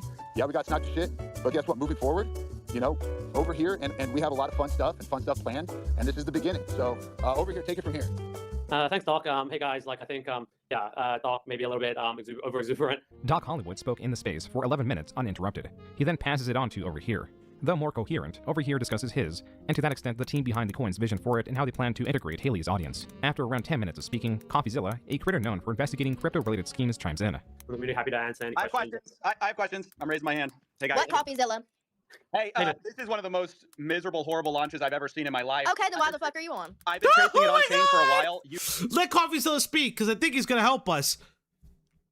CoffeeZilla, this is really miserable. Fuck you! No! No! You guys generated over $1 million in fees while y'all's fans got rug pulled. There was snipers, but there was also insider trading directly linked to y'all's creator account. What are you guys doing? No, that's not true. That is true. That's a fact. No, it's not. Well, it's a fact, and you can see it on chain. In simple terms, before the launch of the token, they pre-sold an overwhelming majority of the tokens. These investors came in at an immediate advantage. Naturally, as the token launched, and experienced crypto users immediately bought a high volume of tokens that were available to the public, the prices went up as regular users purchased the coin. Though they had almost immediately lost their money as those who had purchased it early were already selling en masse. CoffeeZilla, curious in why the token was set up in a way that it only benefited pre-sale purchasers and those experienced in the crypto space, had many questions. Primarily, who on Haliey's side was profiting from trading fees? We can answer that. You know about the insider trading? No, there's no insider trading. That's why we can answer it. Okay, so there's tokens CoffeeZilla, going directly from the main account. CoffeeZilla, just chill for a second. And then it's getting sold for 50K. Who is that? Definitely not us. You think we're doing this for 50K? Yeah, fucking right. Talking to the wrong guy. You're used to these bullshit scammers out here. Not us. Now, we have... That's what everyone says, by the way. Listen, I'm not everyone. There's a strategic allocation, right, through a foundation. How much did y'all get doing a pre-sale? How much did y'all make? It's not that we Selling out made. your fans. So Over here, can you give exact... Hold on, CoffeeZilla, take a chill pill, brother. Yeah, so... Listen, y'all just rug pulled a bunch of people. No, there's no rug. We're here every single day. There's no rug pulled, and it's not done by us. You haven't Wait. What do you mean we're here every single day? Like, you could still do a rug pull and still be there. And like, because that's like the accusations, like, against, like, Logan Paul. I have to, like, figure out which Paul it is. I always screw them up. With the fucking zoo thing of a boober, it was still there. Right? Like, it was like, even though they were still around and making updates, the allegation is that there was no infrastructure behind it. So when they started the whatever it was, people were buying into a thing that just didn't exist. Question: who made the money? How much did Haliey Welch make of that million? 1.8 million? It's a foundation that is running this project. How much does she own of it? It's a foundation. She owns 0 of the foundation. So y'all make the money? No, I don't own the foundation either. A foundation in the Cayman Islands. Who profited? Over $1 million was just I'm paid. telling you. What do you guys think exactly is going to happen when your insiders get sent their tokens? And by the way, who made the money from your 17% pre-sale while you're giving a tiny piece of the pie to the public? Like, what the hell? This is the worst tokenomics I've ever seen, and it is a scam. It's not a scam. The tokenomics are a scam. That's my opinion. You can say whatever you want about it. You can cry defamation. That's my opinion. It's a scam. Well, and I only do this for a living. I've only seen 1 million of these projects. So who pays you, CoffeeZilla? Let's track your wallet. Turn it around. Turn it around. Over here, why don't you tell Nobody's CoffeeZilla here what for we're me. doing Everyone's with this here for project? you. In CoffeeZilla, asking about the core issues of the token and Doc Hollywood unable to provide an explanation outside of deferring responsibility to the quote-unquote foundation, it appears Over Here attempts to regain control of the conversation by muting CoffeeZilla. I just got muted. Yeah, so I mean, like we as mentioned, like Over Here proceeds by providing nothing of value and only sharing the vision of the coin and other unsubstantiated nonsense. 4 minutes later, FaZe Banks So I got muted. Well, anyways. Steps in. Go ahead, FaZe Banks. Appreciate it. I just heard this guy blab about pretty much nothing and repeat the same shit that he said the first time around. Haliey, I'm going to talk to you directly right now, because if you really own 10% of the supply of this token and it's locked up for a year and it's vested over 3 years, you got scammed harder than anybody involved. This 100% was a mismanaged, mislaunched. Like this is what CoffeeZilla said. I would label this a scam as well. And I'll wrap up here with just whoever guided you in this, or whoever directed you to do this, or gave you the advice to do this, you should fire them immediately. And yeah. Yeah, I just want to jump in here. Yeah, I'm doing the best I can. Thank you, FaZe. The conversation had evolved into an aggressive attempt to control the narrative. CoffeeZilla and FaZe were persistent in attempting to extract answers on why the project was structured exactly as a scam. Doc Hollywood and Over Here, unable to answer these technical questions, resort to hype man rhetoric and other nonsense about memes that would typically work on the uninformed and eager, although this was not the crowd that they were now speaking to. The key is just not giving up. The key is showing up every single day, memeing. The key is to actually onboarding her real, true fans. This might not be for everybody. It's not a big deal to us. We ain't going anywhere. But it's like, I think the thing is like there are people that are trying to do right by her consistently and constantly. Like people are like I'm actually like I'm actually finding myself to be a little bit more sympathetic to Hawk Tuah than I think I was in the beginning. Because you like, I understand that she was taken advantage of in a way, but there's also this thing where the people whom are trying to give her like very meaningful advice, she's listening, then turns to the person whom is supposed to help her with this. They say, you know what, we hear this advice, we're going to continue with this advice, thank you for the advice, we want to make sure that she's safe. And then they just do the opposite thing. It's just so weird. Behind kind of like the coin and stuff like that has been that there's been a bunch of fake tokens launched, right, off the Hawk Tuah meme and IP. I think like everybody resonates with Hawk Tuah as a meme. It's like one of the most viral memes of all time. And like I think people have been making a lot of money off like derivative works, and people have launched a bunch of fake tokens, which I think kind of speaks to the inherent memeability of the meme itself. Finally, after 4 minutes of this, a new speaker under the alias of Trevor understands what the conversation had devolved into and attempts to extract something coherent. So I think the audience is very, very, very frustrated listening to this right now, and I think it's because people don't really want to know about like the reason for the idea or what you're going to do next or the vision. They just want to know like about the dumping. Like they don't. It's not about the sniping. Like people want to know what you're saying. The bubble map is not correct. Like just provide the facts. Like I think I can explain a lot of this. If I keep getting muted. I keep getting muted. I think I can I'll go to explain you a lot of second. this. I'll go to you a second, Coffee. With the conversation stagnated and with its listeners frustrated, over here in Doc Hollywood needed a way to get out of it. So Haliey was instructed to, in her words, make up an excuse to leave. Actual, like, Hey guys, I hate to interrupt you, Nick. Well, hello there. But anywho, I'm gonna go to bed, and I'll see you guys tomorrow. This is always Greg's goodbye thing. Greg used to always use this with the goodbye thing. Like when we're in like calls. So like she go to sleep and he uses it. So that's the only thing I know about her. This is like the only thing that I like have like I know like a bit about her, but like this is the thing I have like real reference to is just this entire phrase. It's like in my it's in a server somewhere. Okay. I guess we're talking over here. Doc Hollywood, unsatisfied that Haliey's departure did not bring an immediate end to the conversation, directly uses it as an excuse to end the conversation. Let's let Haliey sleep. It's been a rough day. It's all good. We'll come back tomorrow, Nick. You know, we ain't going nowhere. You can't just tell me what your salary is from this. I'll tell you what mine is. It's $150,000. What's yours? Okay, I don't have a salary from this, but that's you fair. don't. It's cool. No, I don't. Unfortunately, I'm underpaid. But listen, it's all good. Have fun, guys. Neither of you get paid. Meeting. We ain't going nowhere. Doc Hollywood, though he promised to, did not return the following day. In his place was Charlie's video amassing nearly 5 million views and CoffeeZilla's video, which sits at 6.2 million views. CoffeeZilla in his video breaks down the lengthy Twitter space and the tokenomics and reveals messages he received. I know I watched this. I wonder if I ever watched this on stream. I don't even know. Did I ever watch this on stream? I don't think so. I know I watched this privately. And I just remember, again, I'm not really up to date with like tokenomics and all these things, but I just remember CoffeeZilla really explaining that like the way the money was distributed and like it was just so quick that if you had any knowledge of what was going on, you would have been completely aware. Haliey's lawyer, and where he stated that she has only ever seen $125,000 from when she was paid up front for the project. This is why there is a rise in searches of Hawk Tuah Girl in December 2024. In the end, Haliey did succeed somewhat in finding the new thing she would be known for. The Hawk Tuah Girl? Can you believe it? Did you hear about the crypto thing with her? Hear about it? She paid me in it. I guess you haven't seen the news. Her coin lost like 98% of its value. It did? Yeah, it did. On Twitter, Over Here would attempt to distance themselves from the failed project, stating that they were not part of it officially, largely pinning its failure to Doc Hollywood, who now, in mid-December, had not commented further on the matter. The same could be said for Haliey, as the internet at large was counting up how long her slumber was after leaving the Twitter space abruptly. Then it became all too clear why she was absent. It was because this lawsuit was in motion by Berwick Law, targeting virtually everyone involved except Haliey. As per this Decrypt article, quote, when asked why Welch was not listed as a co-defendant in the Hawk lawsuit, Max Berwick, managing partner at Berwick Law, said the decision was intentional and hinted it might help make his clients whole sooner, unquote. Shortly after, Haliey, or perhaps her lawyer, made a statement through her account on how they would be assisting Berwick Law, likely in their case against Doc Hollywood, his team, and the other major parties involved in the coin. After this, there would not be any new Hawk Tuah episodes for some time.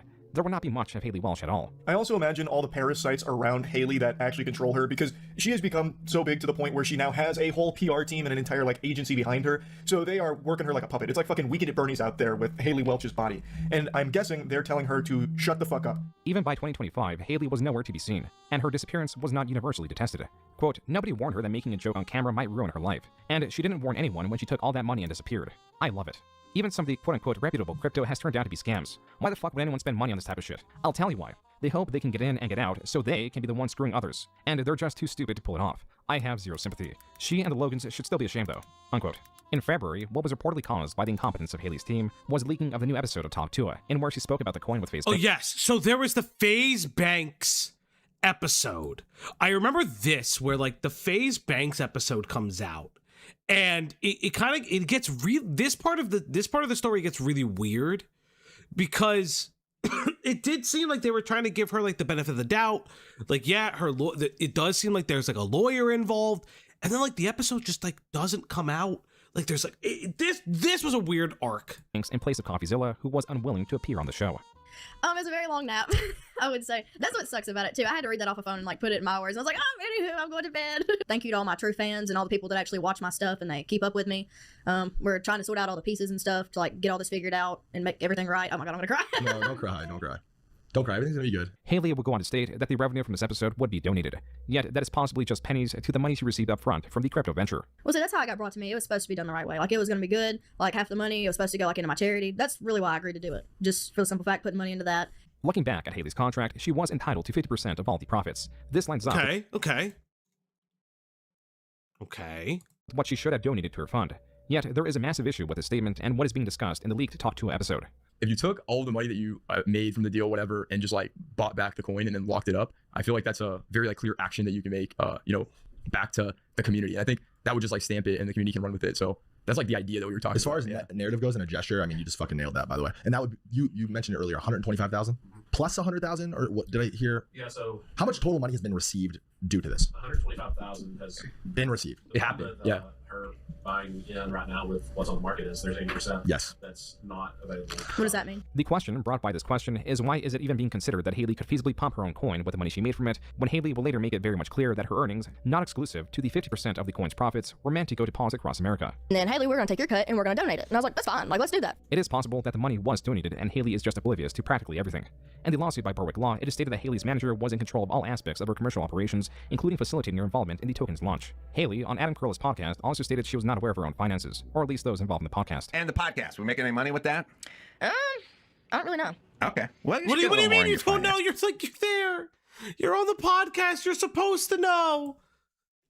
Hey, Saber Spark, what's up? What's the verdict on this girl? Did she actually get taken for a... Honestly, I kind of feel that way. It's okay. So even if you sit there and say that Haliey was a little bit more, if Haliey was a little bit more, forthcoming, like if Haliey wasn't as forthcoming about certain things, sure, right? But I can't just sit here and say that I don't like empathize with this, because like I mean I'm never gonna be like I wouldn't understand what it's like to be this big, have like an agency, and like it does seem like everyone's trying to get like a bit of the pie from her. I'm not gonna say that she's totally ignorant. I do think there's obviously a level of responsibility that she has, but like it's just weird. Yeah, I definitely should. I should keep up with it better. As for the fallout of the leaked episode, Copyzilla made a video covering it. Besides showcasing Haliey's lawyer stating that Doc Hollywood was not so bright, and discussing the contract between Haliey and Doc, was a discussion about how this leaked episode affected the coin. When this podcast went live, I thought maybe things went well. Turned out it didn't, because Banks released this. He said, I agreed to do her first podcast back. I had heavy stipulations of not letting the market get manipulated. I think that's basic. Her team finding a real solution regarding the money she made. Those were non-starters. These people leaked or insider traded the token. We noticed a random spike in volume on the coin the day we did the podcast, along with random messages asking if we did the podcast. But today, the episode got leaked. Apparently, there was an agreement. The podcast is never going out, but today it got leaked. FaZe Banks canceled the episode. Are you guys getting that? He was like, I can't be a part of this. And they posted the clip. I can't believe it. With every step a misstep, so was the attempt of Haliey's management to attempt to sail a sunken ship. As Better and Haliey had split ways, the responsibility would be on Haliey's team to produce the podcast. First was the video of her comeback on her Instagram and TikTok in late March. Very little, if any of the comments were enthusiastic with her return. Even so, a new episode of Talk Tuah was posted April 8th. The guest was world-class influencer KSI, one of the faces and part owner of the lucrative sports drink Prime. This episode was the worst performing in the entire catalog. Oh my god, how the fuck does that happen? 18, uploaded April 22nd, and also episode 18, uploaded April 29th, performed similarly terrible. Though these two episodes are distinct, they inexplicably are fighting for the episode 18 title. If the views were combined on these two, they would still far underperform even against the KSI episode. Episode 19 did little to bring in viewership. And finally, the last episode in the Talk Tuah series, the infamous episode 20. Normally, in this setting, as is the case with some podcasts, a guest is being interviewed and the conversation is edited down to be around an hour in length. This episode had no guest, and it was only 20 minutes long. In all of Talk Tuah, the conversations tend to lack any depth, any greater narrative or conversation. Yet this episode tried to. Not because they were trying to improve on the quality of the podcast, but because this was in its entirety a drawn-out PR statement to address the coin. The questions I didn't are even know about pre-loaded this and one. delivered I by actually a didn't Haliey's even friend. know that she had like an episode 20 where she discussed this. Points throughout is quite clearly holding a sheet of paper, likely with the questions she is meant to ask. On TikTok, this episode was promoted and even dramatized with police sirens and other misplaced sound effects. Feds come to Granny's house and knocked on her door, and they're like, oh, you're not in any trouble, we just want to ask you questions about everything. And then they wanted to see my phone. So I was like, okay, well, that's not a problem. Interrogated me, asking me questions, and everything else related to crypto. They went through my phone. So they cleared me. I was good to go, and then the SEC picked it up. And then They didn't want to talk with me, but they wanted my phone. So I sent my phone off to them for 2 or 3 days, and I guess they cloned my phone, copied it, something. But they went through my phone. I was cleared from them, and I wasn't named on the lawsuit either. Haliey here claims she has been cleared by the SEC. TMZ attempted to reach out to the government agency, but they refused to comment on the matter. And Haliey was not named in the Berwick Law lawsuit. So at minimum, that much was true, and perhaps she was constrained by ongoing investigations as to not be able to comment about the coin. In this episode, she claims beyond the money she received up front, she did not make anything from it. I did not make a dime from the coin itself. So you got paid for promoting it, or? Just promoting it and putting all the work into it, like the videos and stuff that I'd do for him to post, that's what I got paid for. But the coin itself, like anything that was raised from that coin, I did not make a dime off of it. But at this point, like everything I paid for, like PR crisis, a new lawyer, stuff like that. All that money went to that? Every bit of it went to that. So, I mean, I've really come out with nothing. Damn. All that trouble for nothing. Yeah. Haliey fails to mention that she made $125,000 from this deal, though in listing her expenditures, she does verify none of it went to her charity, but rather attempts to save her legally and to salvage her image. This episode, in revealing even more of Haliey's qualities in that she needs a PR team and that she was entirely oblivious in what she was promoting, it reveals, or more so confirms, she does not have it. She is a figurehead meant to sell products who is being puppeteered by various teams who even now steer her wrong. So then what is she without this team? On her TikTok, there were signs that she was acting without the filter of such a team, yet attempting to apply what she learned through them. On June 6th, Haliey released this TikTok where she states her opposition labels her as a scammer, a likely response to the building frustration of being hated online. And in July, Haliey, as she had done several times in the past, released a new video of her purchasing a cart full of supplies for an animal shelter. In isolation, this would have been universally well received, but with the knowledge that $100 in supplies is incomparable to the $125,000 that could have been donated, it looks as if this is her Skinner box, or that she has the learned behavior that posting her donations means good PR. The majority of comments are not so convinced. Quote, "This ain't gonna work again," unquote. Though she would not upload another video of donations, she would still make videos dissatisfied at the hate comments she was receiving. So why would I give a fuck what a dumbass rat thinks about me? I don't care. Yeah, I see. Here's the thing. I wouldn't have done, if I was her, I wouldn't have done this either. This, because though I'm trying to be kind to her, this does perpetuate that she knew more than what may or may not be, and thus as she posts like this, people are assuming that she's getting away with it. That is, yeah, that's not great. Roses are red and the only thing that quack is a duck. I never gave a damn and I sure don't give a fuck. Hello, somebody. How do you sleep at night knowing people don't like you? With no underwear in case they want to kiss my ass. Haliey would continue to post about being mad or dissatisfied for months. During this period, Haliey on her fanfics, her safe for work version of OnlyFans, posted, quote, "I missed y'all so much. Little surprise for ya in your DMs. Monkey, heart, cherry, feet emoji," unquote. To access even just the information of what she was hinting at, one has to be subscribed to her fanfics. Fortunately, this Reddit user was. They received this message from her account. Quote, "Only ya get to see how ticklish this cowgirl really is. Winky face. Feet emoji. Just can't stop giggling. Giggling face. Feet emoji." Unquote. The price of what is presumably a picture of her feet is $200. This price point could have been done to supplement the loss in revenue from her podcast. The same could be said for her newest venture. Haliey wanted to become a gaming streamer, a space she is not at all familiar with. What all do you know about Twitch prior to this? Not much. I figured out how to turn my computer on and everything and get it ready, but otherwise, So you didn't even know how to, utilize the computer? Yeah. That's pretty cool. The production value in Haliey's streams are not very high, and Haliey has no schedule for them. What do you mean, what the fuck are we doing? We're sitting here bullshitting. We have to re-download Fortnite. Haliey, through her management, was placed in various spaces and promoted various products she knew nothing about. Now, through what appears to be on her own, she is doing the same thing only with gaming content on the live section of the Hawk Tuah channel. On November 3rd, creator Gamer for Mars on Twitter posted an image that showed Haliey, an hour into one of her streams, was sitting at an active viewer base of 9. Without the social media management machine behind her, this is where she is.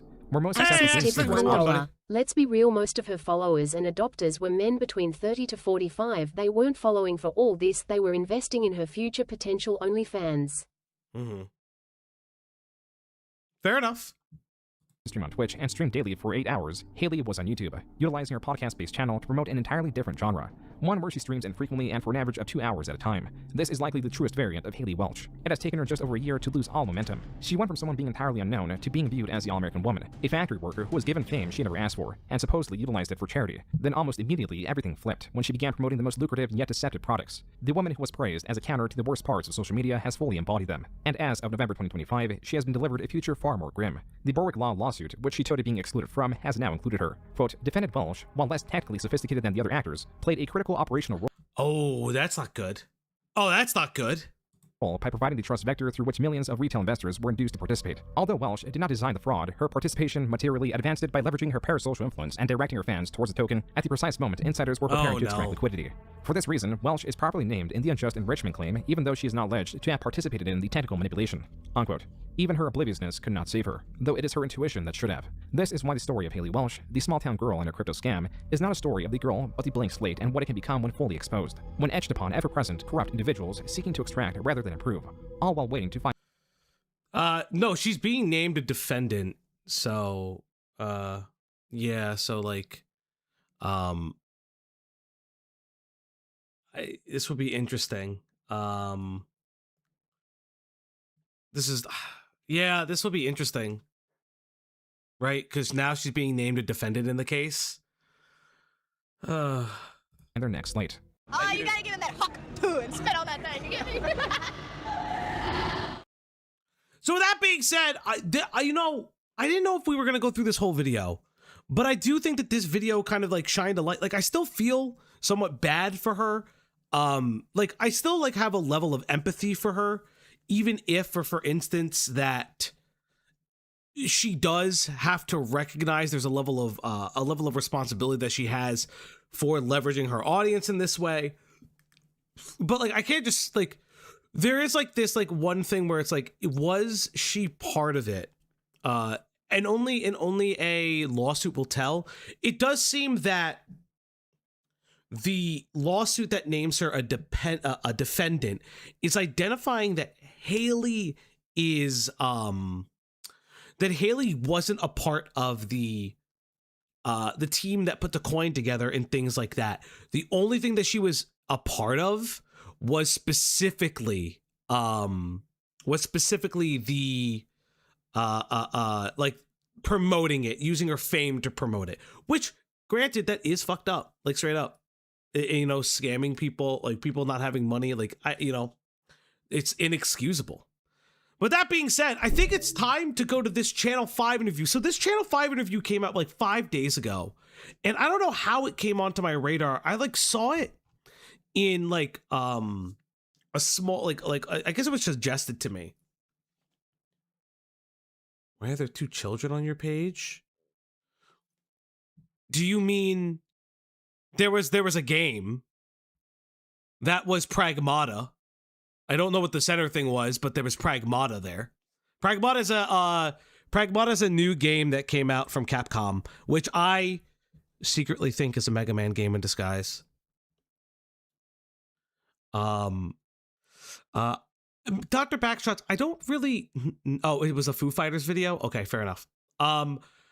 So when it comes to Andrew Callahan, from what I understand, like, there's a lot of weird things. Like, I've never really done a deep dive into Andrew's history. What do you mean, Pragmata's not out till April? Why are people streaming it then? I don't really know a lot about how Andrew dealt with the allegations in the wake of it. I did hear like rumblings about it, and I know that he like checked himself in somewhere. I just don't remember the how do I say this? I don't remember like the brevity of allegations, right?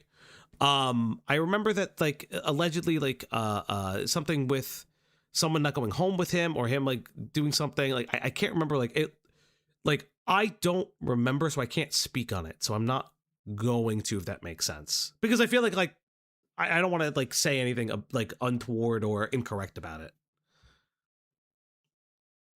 So the day that the coin launched, My Hawk meme coin is live! I actually had, I think, 2 podcasts that day. We were in California when it happened, and the guy that was in the room with us, the one that was like operating the coin, we noticed he was like pacing around everywhere, like nervous, and I was like, is that normal? Like, why is he acting like that? Because, you know, I'm doing podcasts, I'm not controlling the coin, but after all that, and we finished all the podcasts, everybody just kind of went out of the room and they looked concerned, and I was like, what is going on? Like, I don't understand what's happening. And they're like, oh, nothing, you ain't gotta worry about it. I pull up my TikTok, and the next thing I know, oh, yep, Haliey Welch is going to jail, and I was like, what did I do? Why am I going to jail, you know?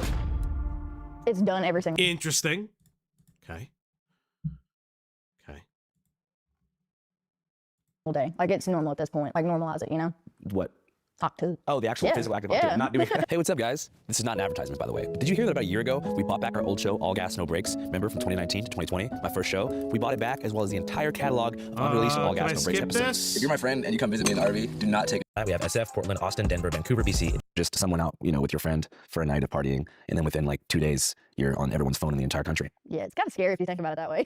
Yeah. What were you doing out that night? We were at CMA Fest and we were drinking. How do you get over a breakup? Get drunk. like we're doing right now. And had you done a street interview before that? No, that was the first time. Wrong place, wrong time. That's all that was. So You kind of regret doing it? Not really regret doing it. At first I did because I was embarrassed, but after that I'm like, okay, everything happens for a reason. Like, I mean, it's got good stuff with it and it's got bad stuff at the same time, just like anything. As somebody who did a lot of interviews, like in New Orleans, like party interviews early on in my career, now I see on almost every street corner you have like 2 or 3 interviewers, like in major college towns, like in Scottsdale or in on any college campus really, at the main bars, you have like 2 or 3 people trying to have a moment similar to the interviewer that captured yours. What do you think about the ethics of that kind of street interview? I really hope that there's not any more interviews kind of like the one I got, because now that I think about it and I'm like sober. I mean, yeah, I'm not a big fan of those interviews. Like, cause you know, they're the drunk interviews and like they ask people things like, I don't really particularly enjoy this style of content. I know it's like micro content, that people do. It's just like, how do I say this? If someone has a microphone in your face, I understand that you're drunk, and that does affect certain things, but like, I feel like at a certain point you understand there's a microphone in your face. Granted, I have heard that they do cut these interviews in a very specific way to try to get like the most salacious things, or if they try to like ask like an intelligence question, maybe they cut out the wrong answers, or they just cut people who get the answers correct, because it's not very marketable. I mean, it sucks. I get it. Like I get, I kind of get where she's coming from though. They're not my cup of tea, but at the same time, like, you know, you are standing in front of a microphone. I do know that there's like interviews where like people will like put it in their faces. Those aren't great though either. So like, it is like a weird thing. It's kind of disrespectful to women, like the stuff he was asking, but you know, that's just how the world works nowadays. So in what sense was it disrespectful? Just the questions he would ask. What's one move in the bedroom that make a man go crazy every time that you do? And then after you go to his account and see all the stuff he asked other women, like I think I got off easy compared to some of the stuff he's asked other women. I was like, oh God. You prefer missionary or back shots? Missionary. Why? You like it when they look at you? Because the guy does all the work. Just nasty questions like that. So after he released like the first video. Yeah, I mean, I'm not gonna sit there and disagree with her. I'm gonna be honest. Ooh, like, I ain't gonna disagree. That's a little fucking yucky. That's just me though. I was like, oh, that's it. Like, you don't have anything else to post. Boy, was I wrong. There was like 4 or 5 different videos after that, just like cutouts of this one interview. And I was like, oh my God, did I say all that? The only way to get over one is get under another. But you probably assume like when you talk to someone that it's going to go online. No, he told us when we met him that he was a YouTuber, and we were like, oh, I didn't think nobody still watches YouTube. Because you know, you got TikTok, you got Instagram Reels, Snapchat. I was like, he ain't gonna do nothing with it. Yeah. I was wrong. So what does it feel like to be in those shoes when that's happening? It's very overwhelming. It was at first, and then after I got in the gist of everything and I got a team together, I was like, okay, I think I can do this. But like those first 2 weeks before like anything progressed to that part, it was awful, horrible. In what sense? Just embarrassed, really. And then we tried to get him to stop like posting more videos. He wouldn't do that. So I mean, they just all came out there. So there wasn't nothing I could do about it. And I was like, well, you know what? The worst one's over. As soon as I said that, here comes another one that was so much worse. And I was like, oh no. I forgive and I forget. But at first, like, were there other ones? I don't think June ever went over if there were other videos of her. I didn't know that there were others. I didn't know that there were other videos. I knew that there was like some dispute between them. Obviously June goes over it. But I didn't know that there were other videos. That's interesting. I wouldn't have known. I absolutely would not forgive him, because we even asked him, we were like, could you please just stop posting videos? Like, yeah, you got your kicks off with the first video, let it be that. But he wouldn't stop posting them. But I don't have any bad blood with him, I don't guess. I think she meant there were other people being interviewed and they were worse in comparison. No, I think she means her, because I like honestly, sorry, chat. Because honestly speaking, she can't stop him from posting other interviews he has of other people. You know?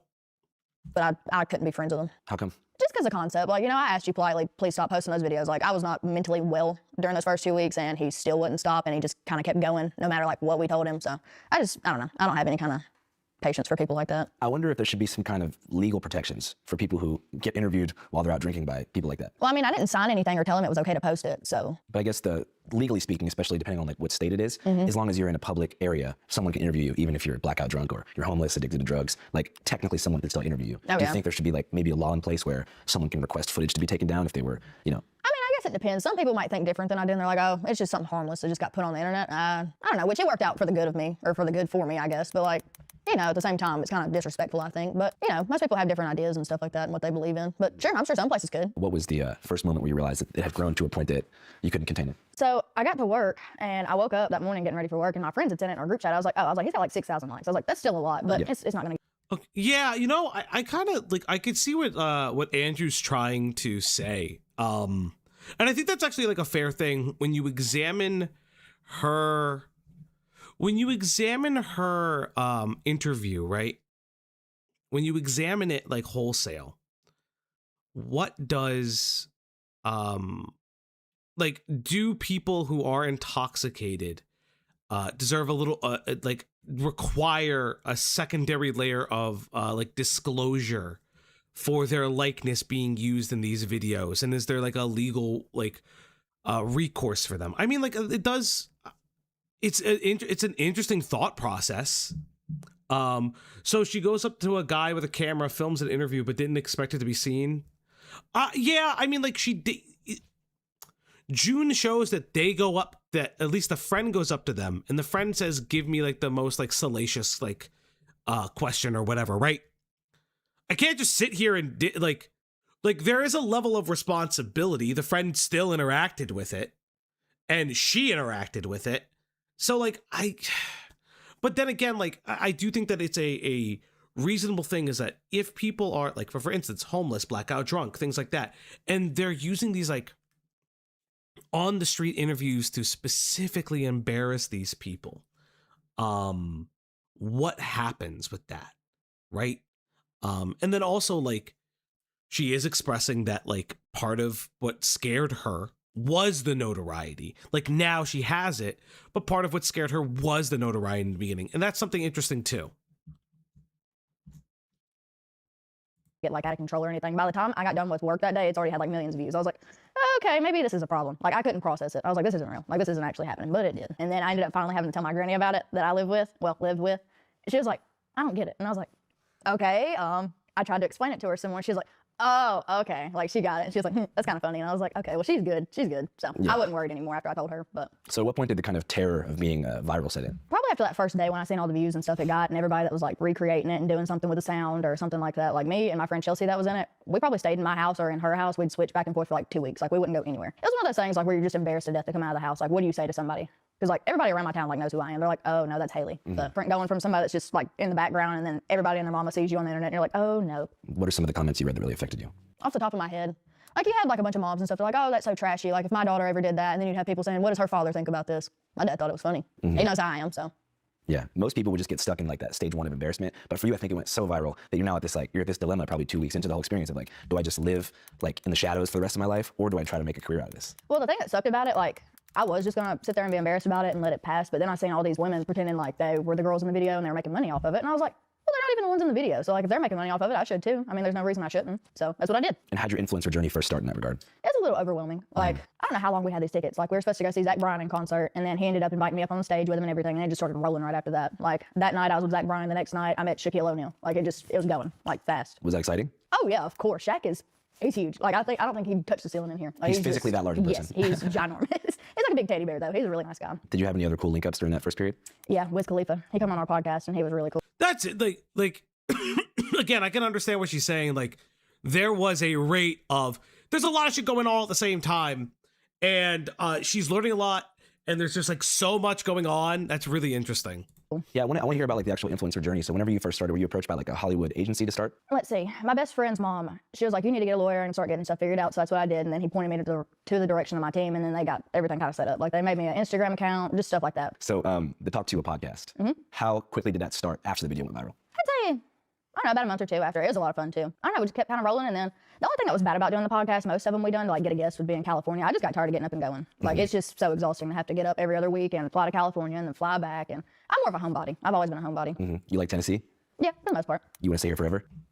I guess so. I would. I couldn't live in California. How come? It's just too busy. Too busy. I cannot drive up there. There's people everywhere. I couldn't do it. You like the rolling hills out here? Yeah, it's nice out here, and everybody down here is just polite. Like, it's the South. Everybody, you can drive down the road and wave at somebody, and somebody's gonna wave at you back. Like, they're just polite down here. You can go to California and they won't do that. Especially in Los Angeles. Yeah. Whenever you were like going to LA and doing this podcast stuff, was there any particular like celebrity who reached out to you or anything like that that you kind of couldn't believe? I think I was home when Lil Baby sent me a cowboy emoji, but I was like, what is happening? Like, that's so crazy. I still couldn't believe it, but we didn't really talk much. I think he messaged my managers for something, but I don't know. Well, Lil Baby historically doesn't talk much. No. Well, he does, but he's gone through a lot, so he has a hard time getting words out. Understandable. I don't know who Little Baby is. I'm sorry, chat. I feel I feel incredibly ill-equipped to say I don't. Is Little Baby Da Baby? I feel incredibly ill-equipped to have this conversation.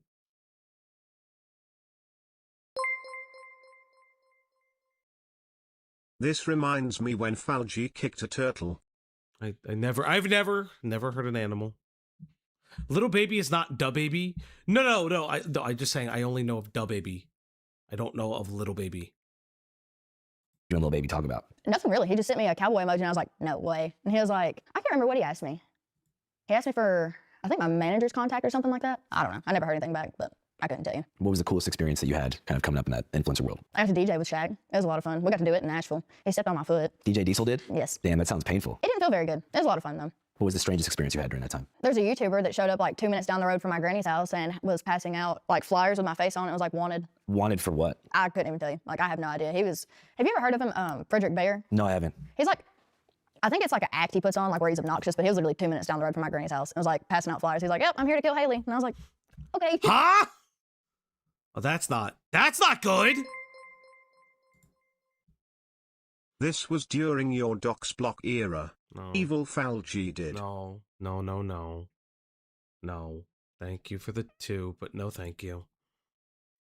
There to kill you. Yeah. How'd that make you feel? A little concerned about my well-being. That's about it, but I don't know. I had to figure out who he was, and I was like, okay, it was an act. Like, that's all it was. But being from Tennessee, does your grandma have a firearm? Who, my granny? Yeah, she's got a shotgun by the door. Okay, cool. So that probably let relax the fear a little bit. Probably ease the fear. It did. It was really hard to keep her contained in the house while that was happening. Because she called me, and I guess she was the first one to find out. And she was like, where are you? I was like, what do you mean? I just landed. I'm at the airport. And she's like, oh, okay, well, there's some dummy down here at the store. And I was like, okay. Damn, how do you think you found out where your granny's house was? Most people, like Belfast, where I'm from, like, it's not very big. Like, there's not many places you can go at all. The name of the town is Belfast? Belfast, Tennessee. It's named after a town in Ireland. Yeah. I was just there. Were you really? Yeah. What's Ireland like? It's pretty cool. Belfast had a lot of tension because in Northern Ireland, it's technically still occupied by the British. So a lot of tension between loyalists and people who want Ireland to be united. People, draw Evil Falgi, aka the Docs Block. No. Yeah, I'm just like, I am waiting for the moment. So, did you go to a pub? I went to a bunch of pubs. What was the pub like? Just a bunch of dudes singing and drinking Guinness and they were pounding their singing? fists. Yeah. So moving back to the Talk Tuah podcast, what are some of the things you talked about on that podcast that you had the most fun discussing? Really anything. I like getting to know my guests. I think that was the fun part. Is there a moment where she talks about the coin? Because I'm getting like, please interview Afro Man. Is there like a timestamp? Okay, let me see if I can find it in the transcript. I'm not sitting through all of this. Sorry, guys. Where's the transcript? There we go. Coin. 34 coin. British Builders Hawk Tuah coin. Oh, it's literally right here. Well, here we go. Yeah. Yeah, well, that kind of bridges nicely to the next topic, which would be the Hawk Tuah coin.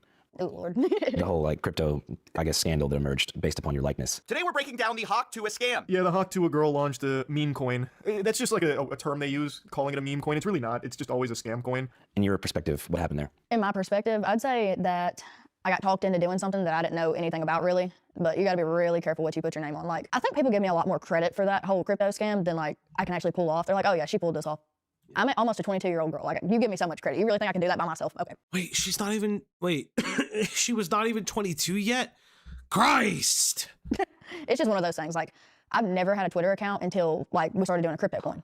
But it's just, I don't know, it's one of those things. And the internet will take something and run with it so far. I don't know, they just blow it out of proportion. Like, you'll have random people that never even put like $2 in the coin. They're like, oh, where's my money at? Like, you didn't even put money in it. Yeah. It's just one of those things. Yeah, I mean, I kind of first gained like influencer status when I was around 21, 22. Did you really? Yeah, just through being a street interviewer. And one of the first things that happened in my career was I got approached by crypto dudes. Stay away from Right away, they were like, hey, how would you like to make an all gas, no brakes coin, an Andrew Callahan coin? And for some reason, like I just had this calling in the back of my head, like, stay away from it. Did you know any like people in that world prior? Well, they've always said that, is it Logan Paul? or Jake Paul, one of the Paul brothers that's done it, but I didn't know what it was at that time. But I've always heard to stay away from anything coin related, like Bitcoin, crypto, anything like that. Stay away from it. So of course at first I was like, no, no, no. And then it got brought to me as an idea like, oh, well think about it this way. Like after you do this coin, like it's a good way to interact with your community. You can do this, you can do that with it. You can donate half of it to like your Paws Across America organization. Like you can donate so much of that to charity. And I was like, you know what? I was like, okay. I was like, that's fine. But other than that, it's not a good idea. And I'd advise anybody to stay far away from it. Who was it that first approached you and kind of talked you into it?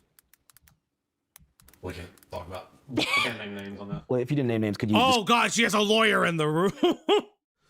oh boy.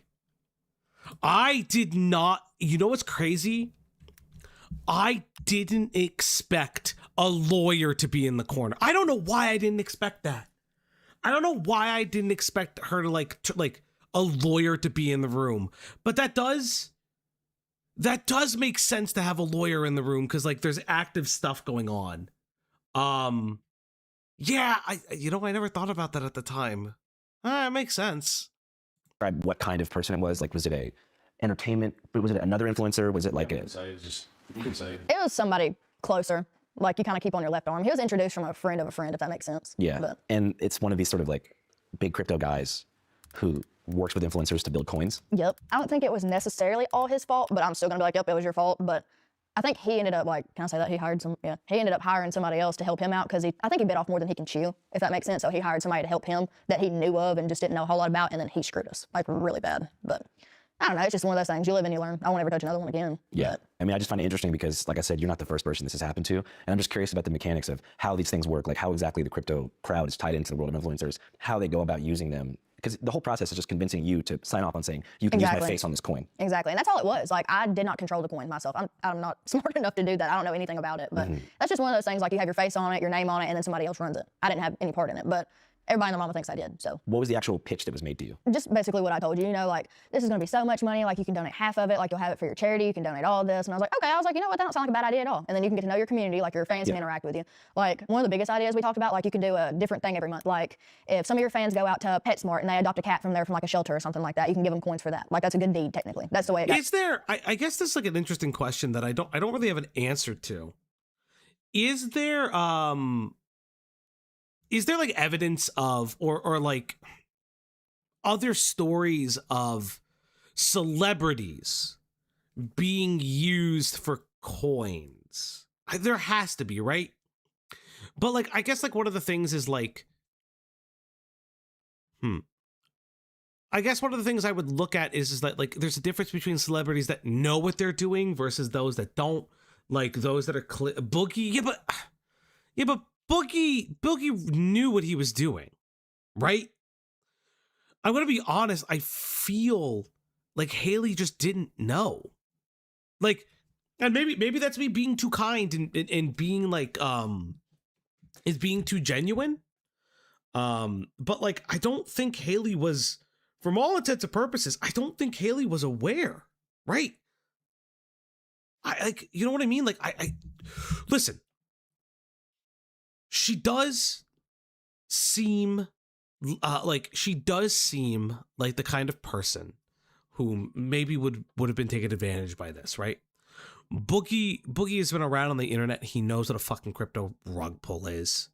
He even memes about it in the fucking coin. He calls it a rug pull. Like if I remember correctly, the commercial for Boogie promoting the meme coin is that like the if I remember correctly, the meme that he made was, it was a meme coin that was going to be destroyed. He crypto pulled and cancer faked, yeah.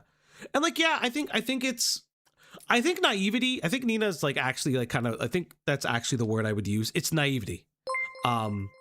It's actually like, Anonymous tipped $4.20. Yeah, nah, this is the most sweepy uncritical ever, especially with the lawyer in the room. Her, UWU I'm so dumb I'm southern and young act, is bullshit. Even my most podink inbred family in Arkansas know about crypto and social media. I guess, I think the only time I ever was asked about crypto, like by my family, is I'm being this is probably like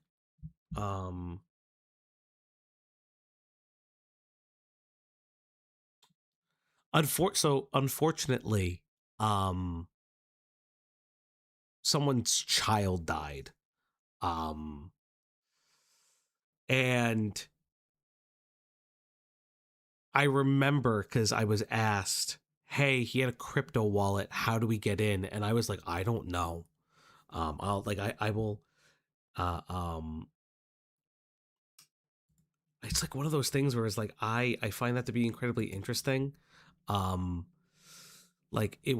like, I don't know. Used and brought to me. So I was like, you know what, that is a really good idea. But it did not turn out like that at all. So what actually happened? So the day that the coin launched, I actually had, I think 2 podcasts that day. We were in California when it happened. And the guy that was in the room with us, the one that was like operating the coin, we noticed he was like pacing around everywhere, like nervous. And I was like, is that normal? Like, why is he acting like that? Because, you know, I'm doing podcasts. I'm not controlling the coin. But after all that, and we finished all the podcasts, everybody just kind of went out of the room and they looked concerned. And I was like, what is going on? Like, I don't understand what's happening. And they're like, oh, nothing. I was about to say, I think, you know what? I think, Noel, you bring up a really good point. There's no way that she wasn't aware of scamming because, and you know what? And I would say this, you and Layla bring up really good points. She is in interviews, because now I'm remembering this, especially the Mark Cuban one. She is in interviews being told, hey, I don't think this is your brand. There are risks associated with it. And she is in other interviews, like where like the Howie Mandel one, where like he is outright being like, hey, I really hope your manager's a good guy because you are going to be taken advantage of. I mean, that's actually a really good point. Like, I know, oh, yep, Haliey Welch is going to jail. And I was like, what did I do? Why am I going to jail, you know? But after everything got figured out, and I mean, I took every step you're supposed to take. Like, I was cooperative with the FBI, like the, what are they called? The SEC. I was cooperative with everybody. I even sent my phone off for days and like had everything searched through there. And I'm sitting here talking to you, so I mean, I didn't do anything wrong. Yeah, I saw that you got cleared by the SEC. Yeah, like I'm good. Mm-hmm. But, what about the other guy? Okay, so the SEC has cleared her. I mean, that's actually a big thing, right? So, the SEC, oh, what the fuck do they stand for? Listen, I hear it all the time. Listen, SEC, government organization.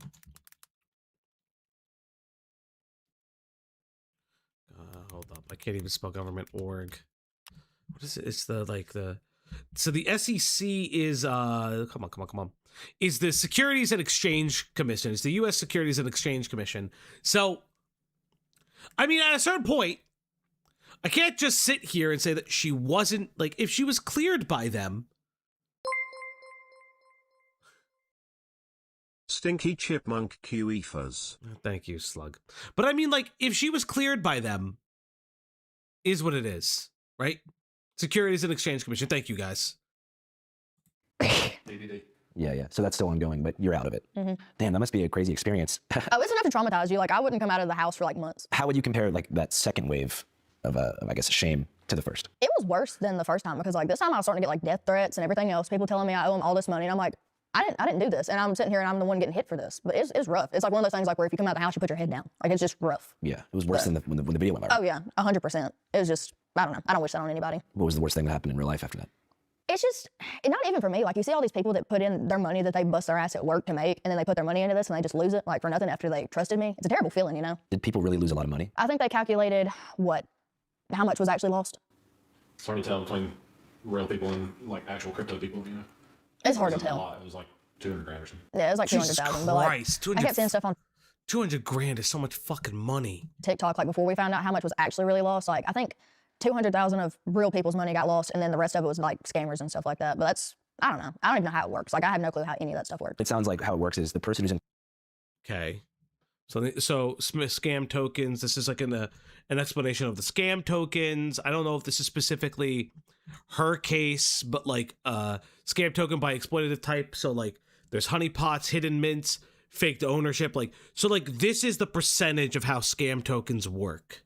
Control of the coin, will do some insider trading and then have people that he knows. See, that's where he got messed up at, I'm pretty sure. Yeah. The guy that ran it, So people will basically sell like shares or something like that, or tokens before the coin goes live, and they'll kind of all pull out and devalue it rapidly when that happens. Well, see, I even tried to go, like, we went to a Bitcoin conference, and I was like, yeah, I'm willing to learn this because, you know, I'm going to be doing it. I might as well try and understand it. We spent, I couldn't tell you how many hours at this conference. I walked away and still didn't know anything about it. Couldn't tell you. But the way it would work, you'd be like, okay, well, we need to do videos like. Hey, so I will say this because I see it. I know a lot of people are saying sweeping. I will say that, like, Andrew is trying to cut, like, I see what Andrew's trying to do.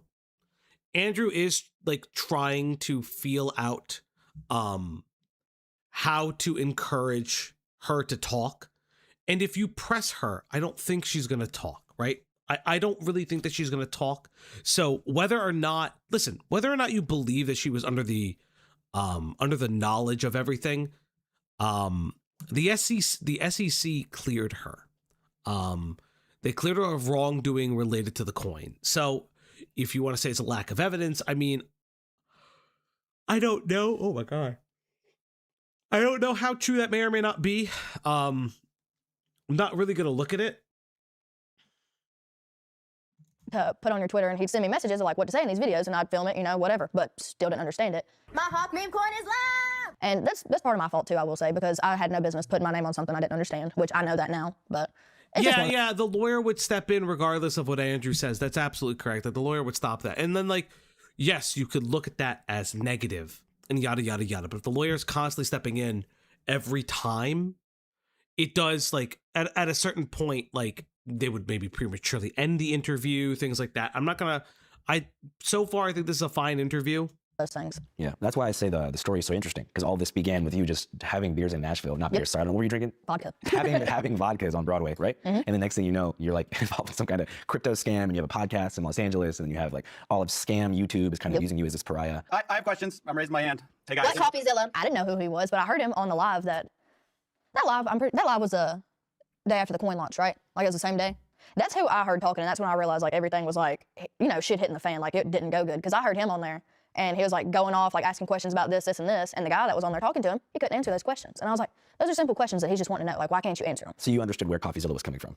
I didn't at first. This interview needed to happen after the court case. I don't know if she's still...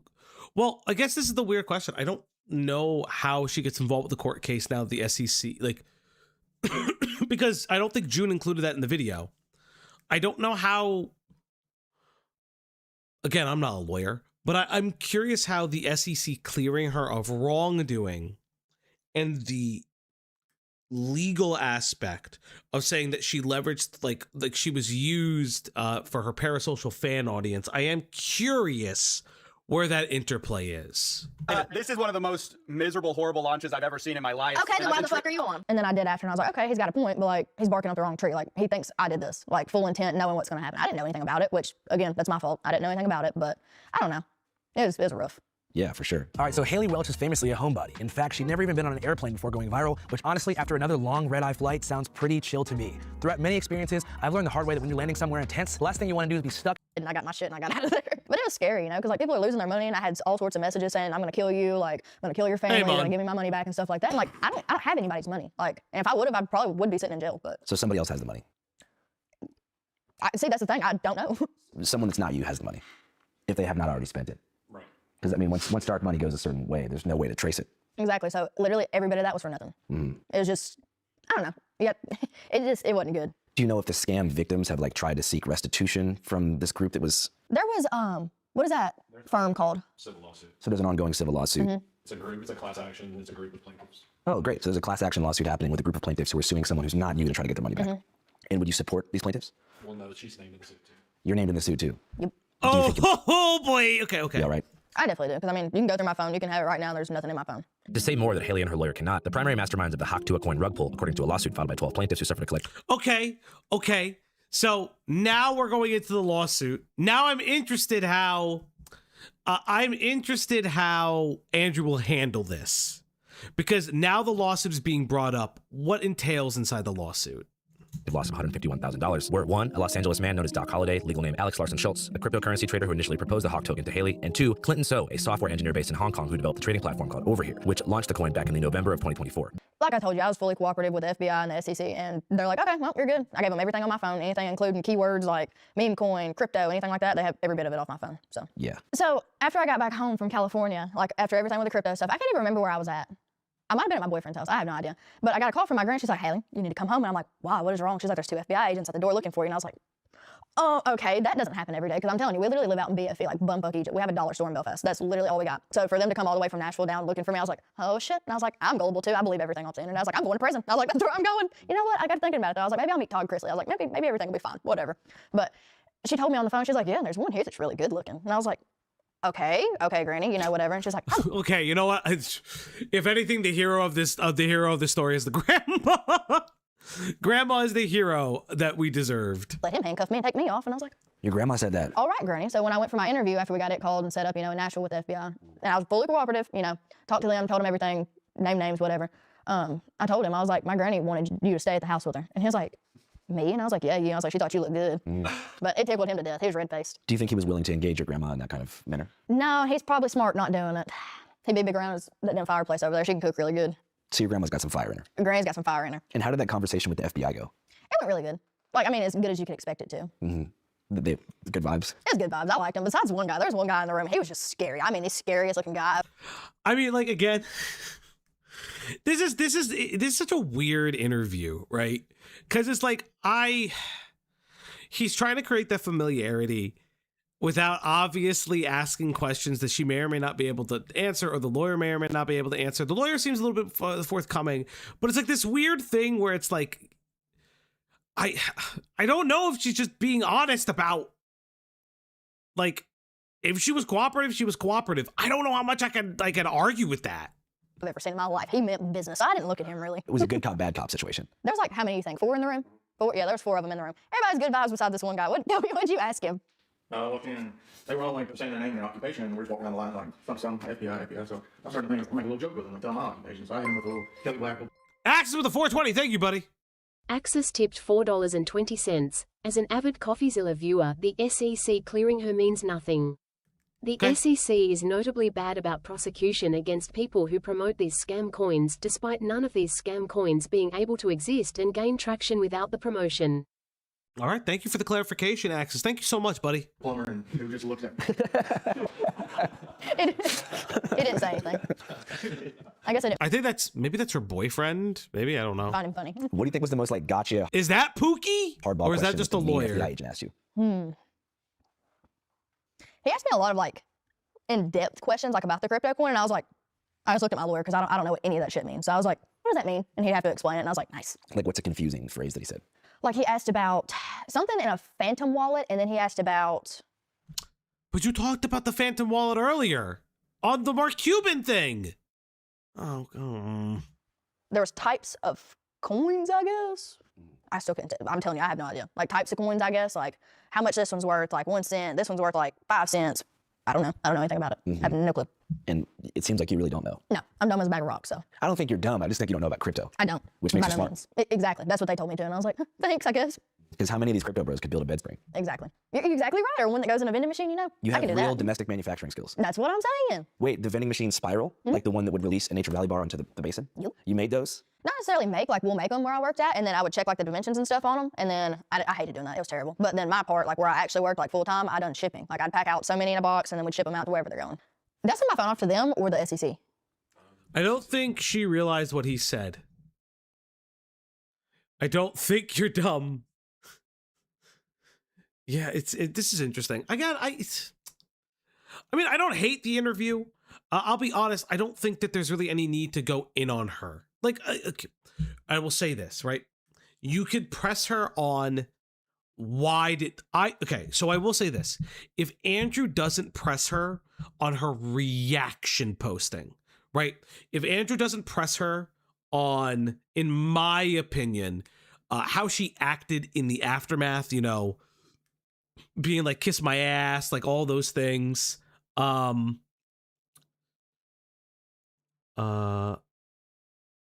I'm here to bully you on behalf of Himpleton. He says you can't admit that content has been dry and then you find the Hawk Tuah Girl interesting. But I do, though. Well, okay. I don't think I've ever said that content is... Have I said content is dry? I think I've said, like, there's just content everywhere. I don't think I've necessarily said it was quote-unquote dry. How about all the scams she's done after that? So that's the other thing too. I'm interested if he will talk about the dating app thing. Yeah, I ended up sending my phone off for like 4 days while I was in California to the SEC, and then it come back, which I didn't have any notes or anything on it, so I don't know. And I'm sitting here talking to you, so I guess I didn't find anything. Yeah, because that's what I'm saying. Like, I wonder if he like things I hope he brings up, the dating app, her reactions. If he doesn't bring that up, I'll kind of be annoyed. I'm not gonna lie. I will say that's like, I will argue that maybe he didn't do enough due diligence on that part, because I do think that those are important things to bring up to her, because if what it seems like she's blaming her management and people that led her astray, even though she's not outright saying it, then have her talk about the other modes of revenue that she was trying to engage in. Were you like, yes? Well, I knew it was going to be cleared because I didn't have anything to do with it. Besides, if they would have looked in like mine and my brother's messages, I was like, yeah, fuck that stupid fucking crypto motherfucker. Besides that, there's nothing in there about crypto. So. Despite being technically cleared by the SEC, Haliey says that news story got very little attention, and that online hate continues to persist in the way it had before, which altogether has had an extremely negative effect on her mental health. You know, you go from like everybody in the world just loving you to pieces, and the next day they're like, oh, yep, she needs to die. We're going to take all her money. She took all her money and stuff like that. And it's bullshit, really, because like I didn't do it. Like you can look at me sitting here and you're like, yep, she's a crypto scammer. She took all the money. Yeah. It's just one of those things. What did that teach you about humanity? The internet is a cruel space, I will say. But isn't it strange how it can reinforce positive self-image and just as quickly? You can do anything. Everything can change with like snap of a finger. It don't take long. Especially, you had probably not even realized it, but become dependent on like positive dopamine rushes from social media. Having a podcast, I'm sure there was some people like saying negative shit. Like, oh yeah, I saw stuff like your 15 minutes is almost over, and I saw like the seeds of cruelty begin to be planted. People were like, Haliey, you're gonna have to make an OnlyFans soon. Like, time's coming to a close. Like, exactly. Shaq's not gonna have you in his next DJ. Yeah, but she did make like a thing for her body, which again I have no problem with, but like I feel like this should have been at the maybe beginning part of the interview. I'm not liking this part of the interview, I'm not gonna lie. Like I feel like this should have been part of the beginning part of the interview. Like, yeah, it's like a transitional question. He's all set at the Bellagio in Vegas, think of something new. So I saw that kind of resentment begin, and then it just seemed to reach a boiling point. So do you think that people are fundamentally good? I'd say some are, but I think most of it comes from people being so easily influenced because of internet. That's really all it is. They believe anything they see on the internet. It could be AI, it could just be something fake somebody posted. They'll take anything and run with it. I mean, that's one of the biggest problems in our world, I think. So going back to the whole viral fame thing, the internet has this weird thing they do where they love to make regular people famous. They want to bring you up into the limelight. But once you're there for too long, you start, they hate you. You start collaborating with people that are like, in the celebrity tier. They start resenting you and wanting almost to bring you back down. I have a theory it's because all fame and desire for fame is rooted in fear of death. Existential anxiety about impermanence makes people want to seek fame as the closest thing to immortality. Yeah, okay, so here's what I'm going to say that I actually have an annoyance with the interview. If I'm going to be objective, I think the biggest annoyance I currently have with the interview is I think Andrew is talking a little bit too much about like how he views content creators, and because he himself was one at a time.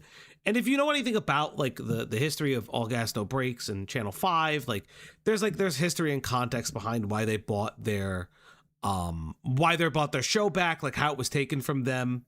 But like, what did she do to her body? Well, no, she I don't think she did anything. But like, I think my problem with this is that like the questions aren't being asked. Like the questions that I feel like should be asked about the multiple other streams of revenue, what they engaged in, like, I am starting. It's starting to like get a. It's starting to get. I don't want to even say sweepy. It's just starting to get. Yeah, no, it's like a fluff piece a little bit. Yeah, it's just like. Yeah, I don't know if Andrew was the correct person to do parts of this interview. I could agree with that. I think that I think that that's may or may not be a really good thing. Like, I don't think that Andrew doing an empathetic interview is wrong. I kind of want to, like, I'm of two minds on that. Would you like a burger in these trying times? No, thank you. I'm not eating. Is the goal broken? No. Always first goal is like $5. It's the $5 donos. It's Sweepy Phallogy curse you.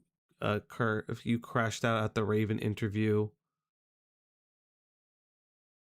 Which one's the Raven interview? Arkham, you're gonna have to remind me about it. What's the Raven interview? Fuck, which one's the Raven interview? I actually don't know which call. Did I react to that? Oh, oh my God, that's so Raven.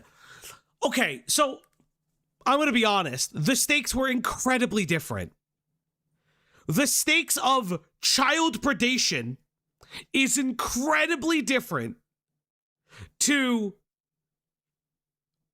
is this woman, was Haliey Welch in control, like naive enough to believe all these people?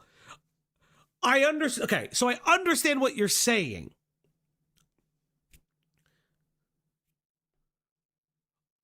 So I wouldn't, okay, so it's not a one-to-one comparison, but if we're looking at it from that lens, I can see why you reach that conclusion. Because even though he is asking questions that I do think are interesting, right? This isn't an inquisition, right? This isn't like, he's not doing an inquisition. However, what I fundamentally would disagree with the Colleen Ballinger interview is the Colleen Ballinger interview is the interviewers giving constant excuses for the interviewees. Now, I will say, and I'm going to reiterate this, some of the things I don't know if I like about Andrew's interview is in his attempt to connect with Haliey, I don't feel like he's being entirely neutral about creators being entitled to like the fruits of their labor being their face, and the idea that she was totally naive to everything. I will agree to that. And it does come off as sweepy. It does come off, and I would say this comes off a little bit more as a fluff piece than sweepy, because he's not downright saying that she didn't engage in those things. I think it's more accurate to say that this feels like a fluff piece. Because, and I would, guess who said that earlier? You, Layla. Yeah, I was just about to say. Layla, I was just about to say it was you. I was just about to say it was you. I was literally about to reference you. I was literally about to reference that Layla, yes.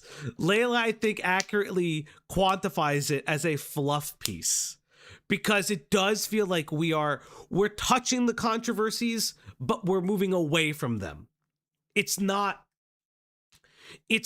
people who, I want to be a journalist, but the way that it is now, I'd fucking lose my damn mind. I mean, like, listen, there are reference points to everything. Thank you, Slug. Yes, I would agree. Journo here. This is a fluff piece. Rhinoceros emoji.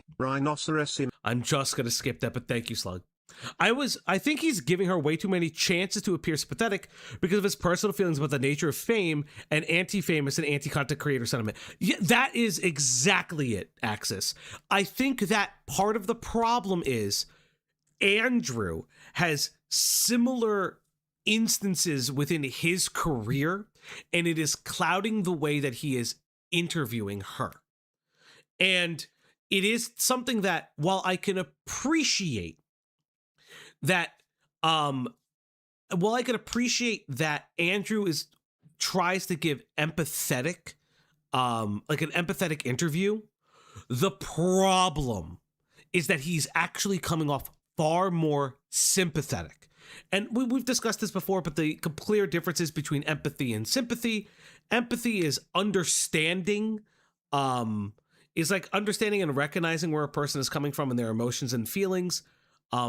But sympathy is like feeling it with them, right?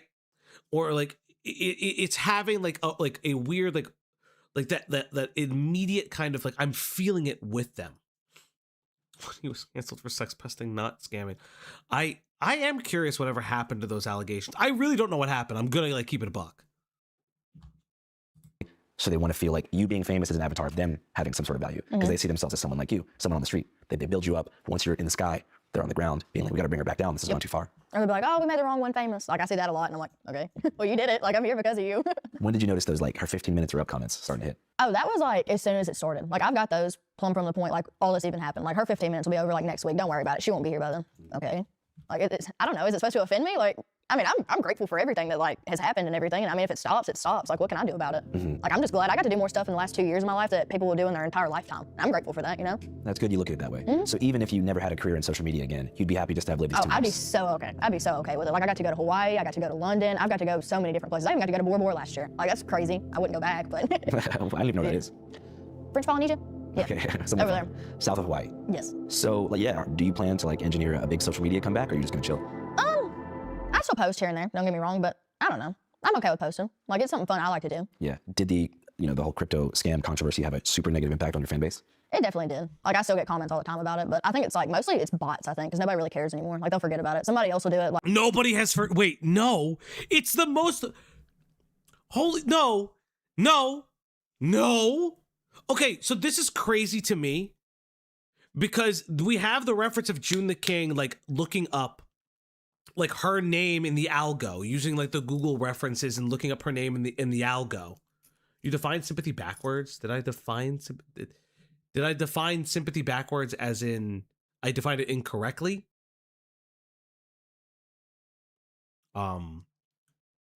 As empathy is understanding, sympathy is like feeling the same feelings, from my understanding. I'm so confused because like, what is this? Like, they don't forget it's the thing you're most famous for. I mixed up sympathy and empathy. Empathy is feeling with, sympathy is feeling for. Fair. That's actually a really good way of putting it out. Yeah, right. Difference between sympathy and empathy. Did I screw them up? Between sympathy and empathy. Huh. I guess I thought it was the other way around. Then, okay. Feeling sorry for someone. Okay. Yeah, it's like feeling sorry for someone. Like, even though I still think it's sympathy. Okay, so I swapped them around. Even though I do think it's sympathy because he's just feeling sorry for her. Thank you for the correction, chat. Like, again in the next week, and they'll haze on them, so. Yeah, I guess you kind of either have to wait it out, or you would have to really attack it head on. Exactly. It's just one of those things. Like, I can't sit there and comment back to every single person that comments, oh, crypto scammer, where's my money, and stuff like that. But really all it is, they just want a response or it's a bot. That's all it is. Would you respond if you could? I do, for the most part. When I see people comment, I'm like, I don't have your money. Or like, I'll joke with them or something, and then they're so nice after. Like, they just wanted you to respond to them. Like, that's interesting. I had somebody comment on my thing. I think it was on one of my threads the day before yesterday. I was going back and forth with him. He put a picture of the Epstein files on there, and he was like, I know you're in this picture somewhere. Where are you? I was like, I'm flying the plane. And he was so nice after. Like, okay, honey, you were a part of a thing that like, you're a part of a thing that like took people's money. Maybe, just maybe, don't. Yeah, I don't also believe someone would do that, but okay. That's exactly, I don't know. So you think even your biggest haters just want to be heard? Yeah, oh yeah, of course. That's how most of them are. But then sometimes you will get a grade A asshole that's just, being an asshole for no reason. Did you try to relaunch the Hawk Tuah podcast after the whole controversy? Yeah, I tried to, and it just, I don't know, it wasn't as fun. Like, we started doing it in Nashville instead of California, so I wouldn't have to travel as much. It just, I don't know, it just wasn't as fun. Kind of burnt out, really. But I think we took so much time off not doing it, I just couldn't get back into it, Yeah. Are you going to consider like going back to working a regular job?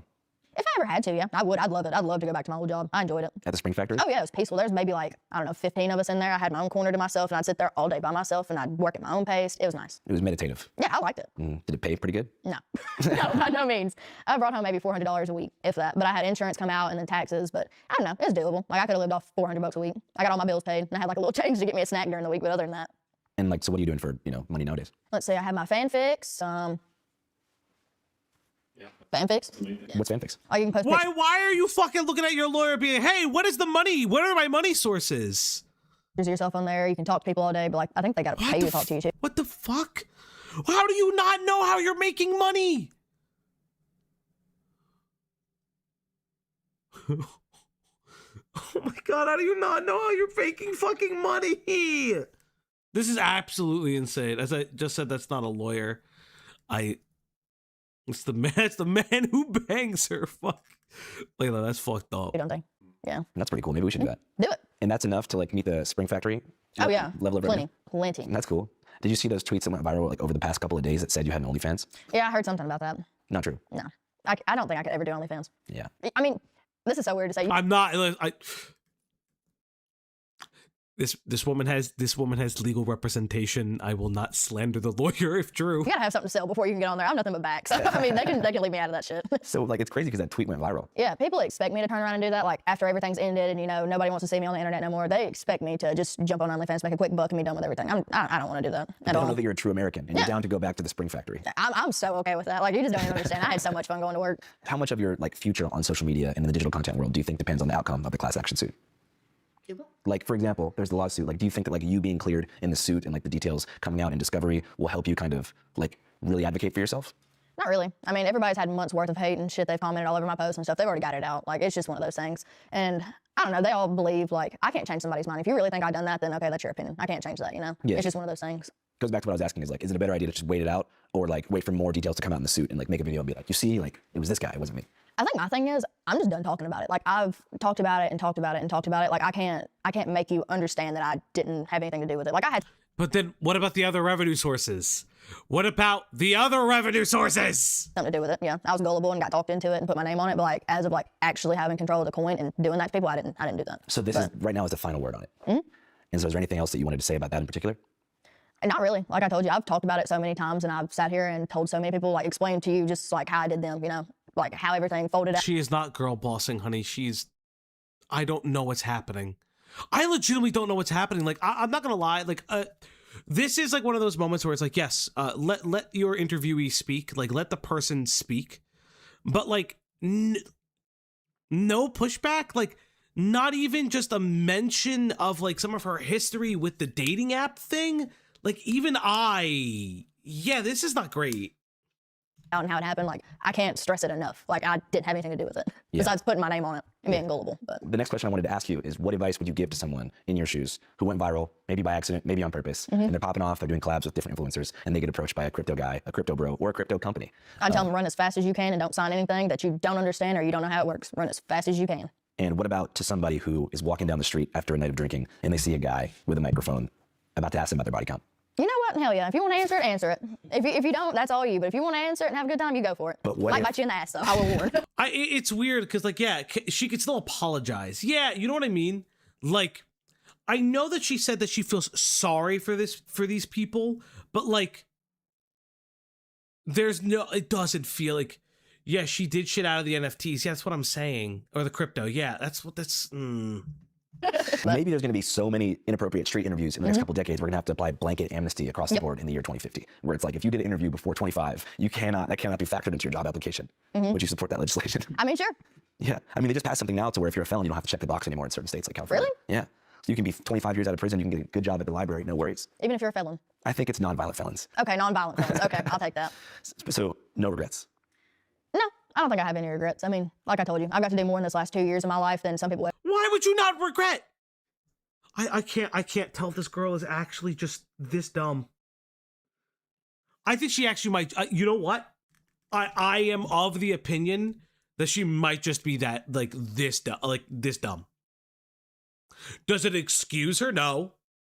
But like, I just can't. I don't understand. Ever get to do in a lifetime. So I'm just grateful to be where I'm at. For those looking to support Haliey without engaging in fanflicks or subscribing to any other social media content, she'd like for you to support her charity, Paws Across America, a canine adoption service that rehomes pups in need, among other things. Yeah, so I have a charity called Paws Across America, and it's where I go and I can like go to PetSmart and I'll have the shelter I'm going to visit send me a list of stuff they need, and then we'll go. Or if we don't even donate stuff to them, like from PetSmart, like they'll message us and be like, oh, like any kind of donation will be fine. And I'm like, okay, we'll send them like whatever they're asking for, if not more. Like send them that out of the account, and they'll do that. Or we'll go and we'll make a whole day out of it, and we'll vlog it, and we'll go and buy stuff from like PetSmart and donate it to them. It's nice. Like you can get to go. I'm tenderhearted. I don't like seeing all the sad stuff, but that's something I want to do. Like after I retire and everything, like later on, not right now, but I want to have an animal sanctuary and take a bunch of animals and stuff in. They don't have homes or they're like deaf, blind. What the fuck is this? What is the Gooniversary? What is this? What am I looking at in the background? Oh, wait.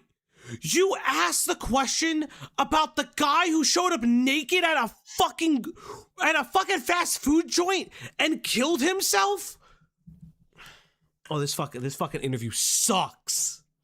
Oh, this interview actually sucks. You know, this is a bad interview. I'm gonna keep it a buck. This is a bad interview. Why does it matter? Why are we constantly... you should watch the Connor Eats Pants Fortnite Friday interview sometime with her. What the fuck is this? No, maybe I thought it was. I thought she just did it.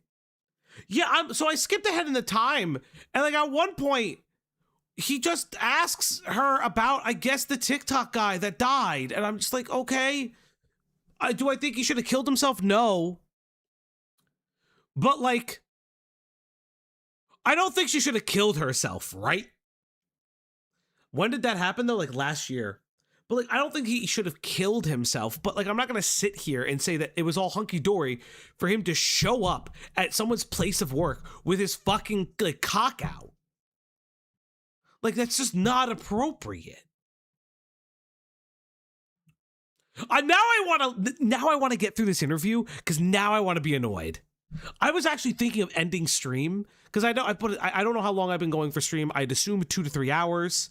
But like, okay. Anything like that. If you became the first female president, would you abolish all kill shelters? Oh yeah, 100%. 100%. Well, what would you do with the surplus of lonely dogs? Oh, I'd take them. See, I want to buy like There'd be 100 millions acres. of them. Yes, I want to buy like 100 acres and have it fenced in, just turn them out every day. Yeah, 3 hours, yeah. You know, we can go and play. Gotcha. Not like turn them out like into the world, not like that. No, not like pawn them off to bestiality. I guys. don't care that she wants to fucking... Yeah. There was they recently uncovered a bestiality compound near my hometown of Seattle, Washington.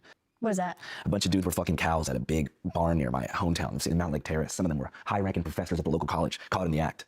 Cow gangbangs. But they're all in jail now. Would you recommend death penalty? Why are you telling her this? Why do I care? Ask about the other money revenue sources. I'm actually shocked. I can't believe that I have actually like enjoyed previous works this guy has done. Dudes like that? Or do you think you recommend a more rehabilitative? And I haven't watched Andrew. Obviously, like, I haven't watched Andrew in like a long time, but I'm kind of ashamed. I'm not gonna lie, I'm kind of ashamed. Swedish model of incarceration. I feel like death penalty is too kind because they just get it over with and they don't have to suffer anything. So I'd say probably life in prison. Life in prison with No sunlight. No sunlight. You don't need to go outside and you get 1 meal a day. That's it. No beef. How many dogs do you have right now? I have 2, but I will end up having more. Yeah. I had a foster puppy last week. So I got my first foster puppy last week, and I had her for a day, and then she got adopted the next day, and I was a wreck. So I don't know if I can do that again. Yeah, it was rough. I adopted a pregnant dog, and she had 6 puppies, and we had to send them off for adoption. That was a tough day. Yeah, it's rough. You think dogs are better than us? Yeah, 100%. I don't care if dogs are good. I don't care if the dogs are better than you. Ask her about the other stuff. What is happening? And they're like, you don't have dogs killing people. You don't have dogs robbing banks. You don't have dogs just doing anything that a human can do. They can't say Yeah. You don't have dogs scamming her audience. You know, you don't have dogs participating in crypto coins. You don't have dogs doing... Yeah, you really don't have dogs doing these things. Oh, you know what, chat? It's time. It's time. I think... Nope. Where's... Yeah, it's Angry Fauci time. I think it's appropriate. hurtful either, so. What's the worst thing a dog can do? Probably piss on your couch. Mine have both done it, and I'm like, oh no. But do you think that having animals around helped you navigate some of these tougher times? Oh yeah, 100%. I think I talk to my dogs more than I do with my boyfriend. Because like, I mean, he works all day long, and I'll just hang out with him at the house. I have ducks. I have 7 ducks. I have 2 cats that I rescued, and then I have a Great Dane, and then a miniature weenie dog. So. How did you guys meet? Oh yeah. How did we meet? Sonic? I wouldn't even say that. Sonic Drive-In or a screening of the Hedgehog film? Wait! So is the lawyer and the boyfriend 2 different people, or are they the same people? Layla, I'm confused. Also, why did she have 7 ducks? Why? Thank you, G9 Eclipse. Thank you, dude. Why does she have 7 ducks? Like the drive-in, but that's the first time I ever met him. But I knew him through one of my best friends. They're cousins. Chelsea, the one that was in the interview with me, her and her sister that we're both best friends with. Well, not him, me. I was best friends with him. They introduced me to him like years ago. How long have you guys been together for? Going on 2 years. So right around the time this thing first cracked off? Yeah. Are you? What's your nickname? Pookie. No way, that's you. I love you, Pookie, forever. Yeah. Oh my God, you're kind of a micro celebrity too. Oh, so this is Pookie. I hate that I now know this man. Yeah, you are. That's crazy. Pookie's been here this whole time. Yeah. I thought Pookie was like the boyfriend from before everything happened. No. Damn, Pookie, that's what's up, man. Did you guys see? There's a podcast that was a Talk to analysis podcast. Welcome to Talk That's Talk a Tuah, foul the official revelation. Thank you. companion podcast to Talk Tuah. I'm Peter, and I'm. Oh, it's Peter. Oh, I know Peter. What are you from? Oh my God.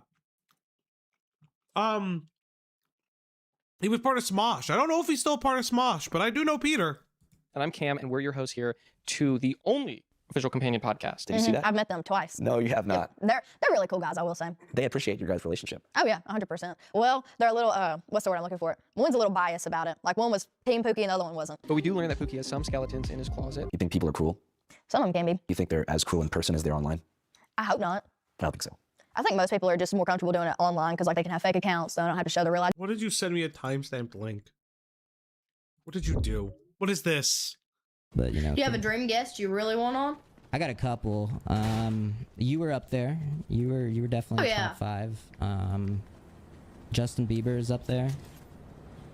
We got Miranda Cosgrove. No shit, Miranda Cosgrove? Yeah, that would be a dream. I think like iCarly was like so ahead of its time. Oh, I love iCarly. Like it called like streamer culture and stuff like so far ahead. It was pretty crazy. Benjamin Netanyahu, yep. Who else? Yeah, probably any mayor. No, he did not just say, yeah, Benjamin Netanyahu. Oh, no. The idea of just saying Netanyahu, and like, it's just silence because she doesn't know who that is. Christ. Identity, they don't have to show who they are, what they look like. It's just easier that way. So you think it enables people's darkness to reach the surface? Oh yeah, 100%. You've seen that a lot. Yeah. So you think the internet was a good thing for humanity? If I could just toss my phone away and never have to get on internet again, like, you know, TikTok. Well, I can't live without TikTok. I don't have to make TikToks. So watching TikTok, I like watching TikToks. But now, anything else like Instagram, Twitter, anything like that, I can 100% live without. But do you think humanity and human beings would have been better off without modern technology? I don't know. It has plus sides and it has like downsides of it too. Like, oh, you can look up how to cook a roast on the internet. Like, sure, that's something good. But like other stuff, like hazing other people and bullying them and stuff like that, no. But I feel like everybody gets so easily influenced by things they say on the internet, it like freaks them out. Like the Epstein files, like stuff like that. Like I wonder if some of this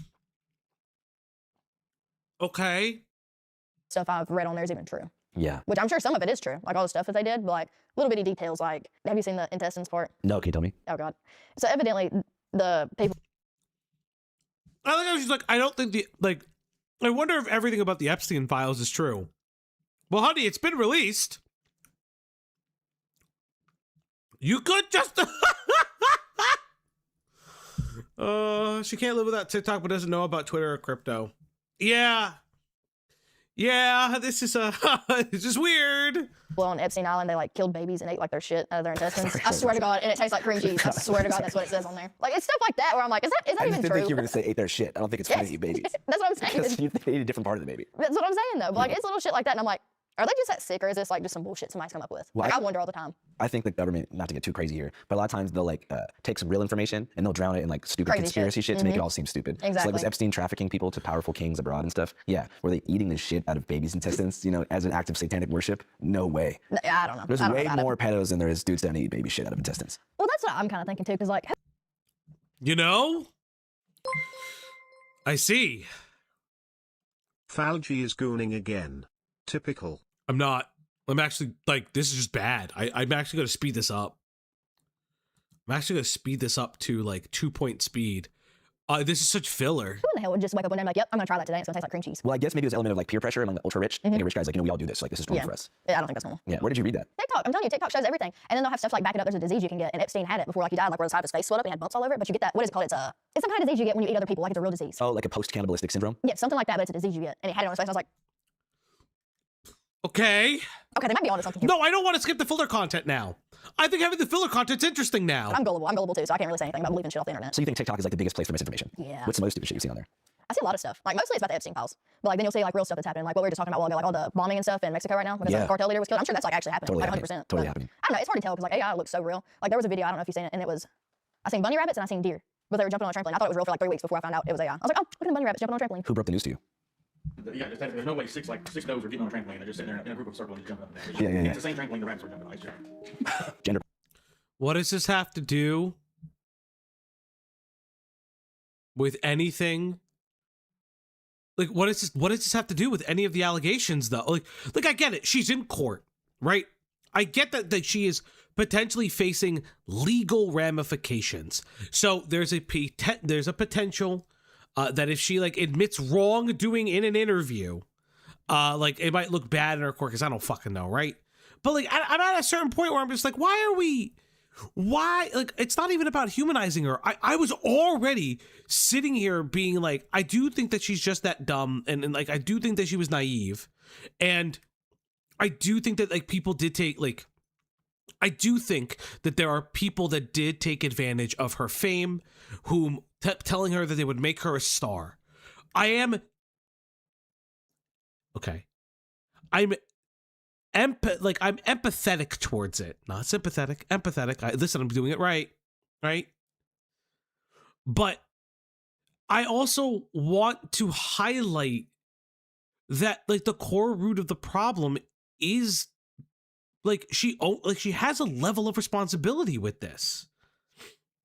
You cannot tell me the TikTok algo giving her the Epstein coverage wouldn't also give her coverage about crypto and all these things. Yeah, I mean that's yeah. They're finally doing Sarah the Duchess of York story. What does that mean? Question: do you think that you would have gone viral if you were a man and you were referring to spit on that thing with reverse genitalia? You think a guy would go viral if he was like, I'm gonna spit on that thing? Or you think people would just Probably not, because I don't think women would look at that and be like, yep, that's a feeling. I don't think so. Okay, so what would a man have to say to reach your level of virality? You know what I think would go viral if men acted like men. There's so many men in the world now that they want to be the woman in a relationship. Don't worry, I'm not looking at you. I know y'all can backtrack this story. Hooray. I'm glad. Thank you, Hawk Tuah, and your gender conformity roles. Hooray. But, you know, like, if they were just, like, how men used to be, like, showing up to a woman's door with some flowers, opening the car door for her, just stuff like that, you know, being a basic gentleman, you know? I feel like that'd be something good. What do you think men want to do nowadays? They want the women to put in all the work and, like, chase them. Yeah. It appears that some men and boys, particularly in the early Gen Z demographic, have also opted out of the dating market altogether in favor of joining insular pornography-fueled online subcultures like the gooning community. Last week, we sent our new correspondent, Steph Dag, out into the front lines of Goon World to document an event called the Gooniversary, a candlelight vigil honoring the life of Nautica Malone in Arizona. Okay, so it wasn't asked. It was just segued into. I will actually kind of curious. I'm not going to watch that on stream, but I am a little curious about that. You could say who cares, but this is how, listen, this is how they're going to promote other content. I actually don't have any problem with and this. who tragically took his own life after being caught and filmed, allegedly exposing himself in the drive-thru queue of a bikini barista in Tempe. Here is a preview of that footage. Nautica's death is bigger than 9/11. This was a recurring incident that all the girls were aware of. You killed that man. Nautica was a gooner. He's left behind by his wife and 2 kids. Do you think they consider him a goon lord? I think they view him as a loving father that did a radical thing. I want to be just like my father. He was a gooner himself. You know who did it in that parking spot? That was messed up. I analyzed that video over 1,000 times. That man had hands on. Have you ever exposed yourself? Oh God, is this already up? I'm actually curious now. Hold up. Oh, he did a Shia LaBeouf interview. That bodes well. I guess that's upcoming. Cause fuck me. In the drive-thru? No, but I probably will in my future. You killed that man! You killed that man! Okay. I don't care enough. Completely independent news organization that is primarily powered through your $5 monthly Patreon subs, which allows us to be free and cover. Okay, cool. Support if you want to. We want to. All right, back to Haliey Welch. So you feel like men have lost their traditional masculinity? I'd say so. Like, yeah, he'll go and get me flowers here and there. Like, just stuff like that. Yeah. But I feel like men nowadays, like, they want you to get them the flowers. The women got to plan the dates. Just stuff like that. It shouldn't be that way, I don't think. Yeah, that's what's kind of weird is like a lot of the red pill masculine culture is saying shit like that. Mm-hmm. It's like, don't ask her on a date. Have her ask you. Say no. Or go ask ChatGPT. Like, why are you asking ChatGPT how to go on a date? Oh, shit. Like, it's stuff like that. I'm like, it's really not that hard. But according to some, dating, chivalry, and other acts of foolish gesture maxing are a complete waste of time that steal precious time away from looks maxing and other male self-improvement techniques. You know what's crazy though? If you segued into, oh, you're talking about dating? Hey, what about, you were a part of this dating profile. Can you talk about it? Can you discuss your involvement in it? I don't know. Maybe, just maybe, it would have been good to do that. This is like, I guess, another segue, whatever. I don't care. It might continue for a few more years, but, I feel like once you get to a certain age, that's when you're like, do I really need to be on social media? Because, like, at that... Okay. I'm pretty done with this. I really don't have much to say. I'm really curious what people will say. She's like one of those people with no internal monologue. It's just one of those things. I heard someone say she sounds like Butters from South Park. I wouldn't say that. Don't forget it was Howie Mandel's son-in-law that was in the censored photo. He was the one running it. Andrew explained no. So interesting to hear her say that she didn't think YouTube was still a thing. When to me, I can't imagine. She literally speed ran the celebrity circuit. Best part of this interview is knowing Crip Mac is still alive. Yeah, I will say this. This, in my opinion, was a poor interview. And like, I don't, like, I'll be very honest. I don't think it needed to have, like, viral clips. I don't think that he needed to be mean. I just don't. I guess for me, I don't like the fact that there are things left on the table regarding her involvement with her talent agency, which is sans Howie Mandel's son-in-law. And I find it to be a little disingenuous to not at least address those and not at least bring those up when interviewing her, because those are like, they're critical. Those are critical factors to her history, and to like, it's critical factors as to why there's like a cascade of issues surrounding her. But I mean, I will say that I don't hate, I really like June the King's video. I think it did a really good job. I will say, I don't necessarily think I hated, as much as it was a fluff in the beginning, I don't think I hate Andrew discussing, is it like how her virality started. I think that that's actually a really interesting thing to look in, like, to think about, is are these like drunk ambush interview kind of things, like, are they like wholly appropriate? Like what does it say? Even so, if the person gives like consent at being drunk in the moment, like, is that consent later? Because you technically can't give informed consent while under the influence of drugs or alcohol. So like those are things that like I am like kind of curious about. So like, but then as the interview progresses, and I'm trying to give Andrew, I guess, the benefit of the doubt that he's attempting to build rapport. I don't feel, yeah. And it's like Noel just said, I don't feel like we learned anything new outside of her telling the same story again. And I don't feel like that was appropriate, because it starts appearing to me that he's not building rapport and he's just inserting his own feelings into the interview and creating this like friendly dynamic that is detrimental to the interview itself. That is where that's kind of where I'm at. Is this doesn't really come off as like an interview with somebody. Like it isn't just like an exclusive interview. Like I've seen, you know what can I find it? Andrew Callahan. No. Andrew Callahan, Alex Jones. Now, I don't know if I'll ever get it, right? But these are clips of Andrew Callahan interviewing Alex Jones. And I want to play this because I do believe that there's a stark contrast into this. Do you feel responsible for what happened to the Sandy Hook families? Yes, I killed the children. But beyond that, no, and I went to that school, I pulled a gun out, and I shot every one of them myself. I mean, I'm guilty. Sure. No, it's just, do I feel responsible that someone that played shoot 'em up video games on a bunch of drugs, went and killed a bunch of kids, and then the internet questioned it, and I covered that? They staged Sandy Hook. The evidence is just overwhelming. We looked at all sides, played devil's advocate from both sides. No, I don't feel responsible, and I don't apologize anymore. I'm done. I don't apologize. I killed the kids. Was there a definitive? No, I killed them. I killed them. You didn't kill him. No, I did. No, you didn't. No, everybody said no. I killed him. I killed him. I already admitted I did it. I killed him. I'm the bad guy. I'm the devil. Get rid of the First Amendment. Can we move on to other topics? I don't think. I killed him. First Amendment killed him. Second, get rid of the Second Amendment. Get rid of the First Amendment. They're bad. And like you could see that, like in the face of someone who is like going wild, he is trying to bring down the interview, and so that type of technique probably works better here. But the over-familiarity that I get with the Haliey Welch interview is just, I kind of just really isn't anything. Like, honestly, it's just not anything. And they killed the kids too. George Washington killed him. Jesus killed him.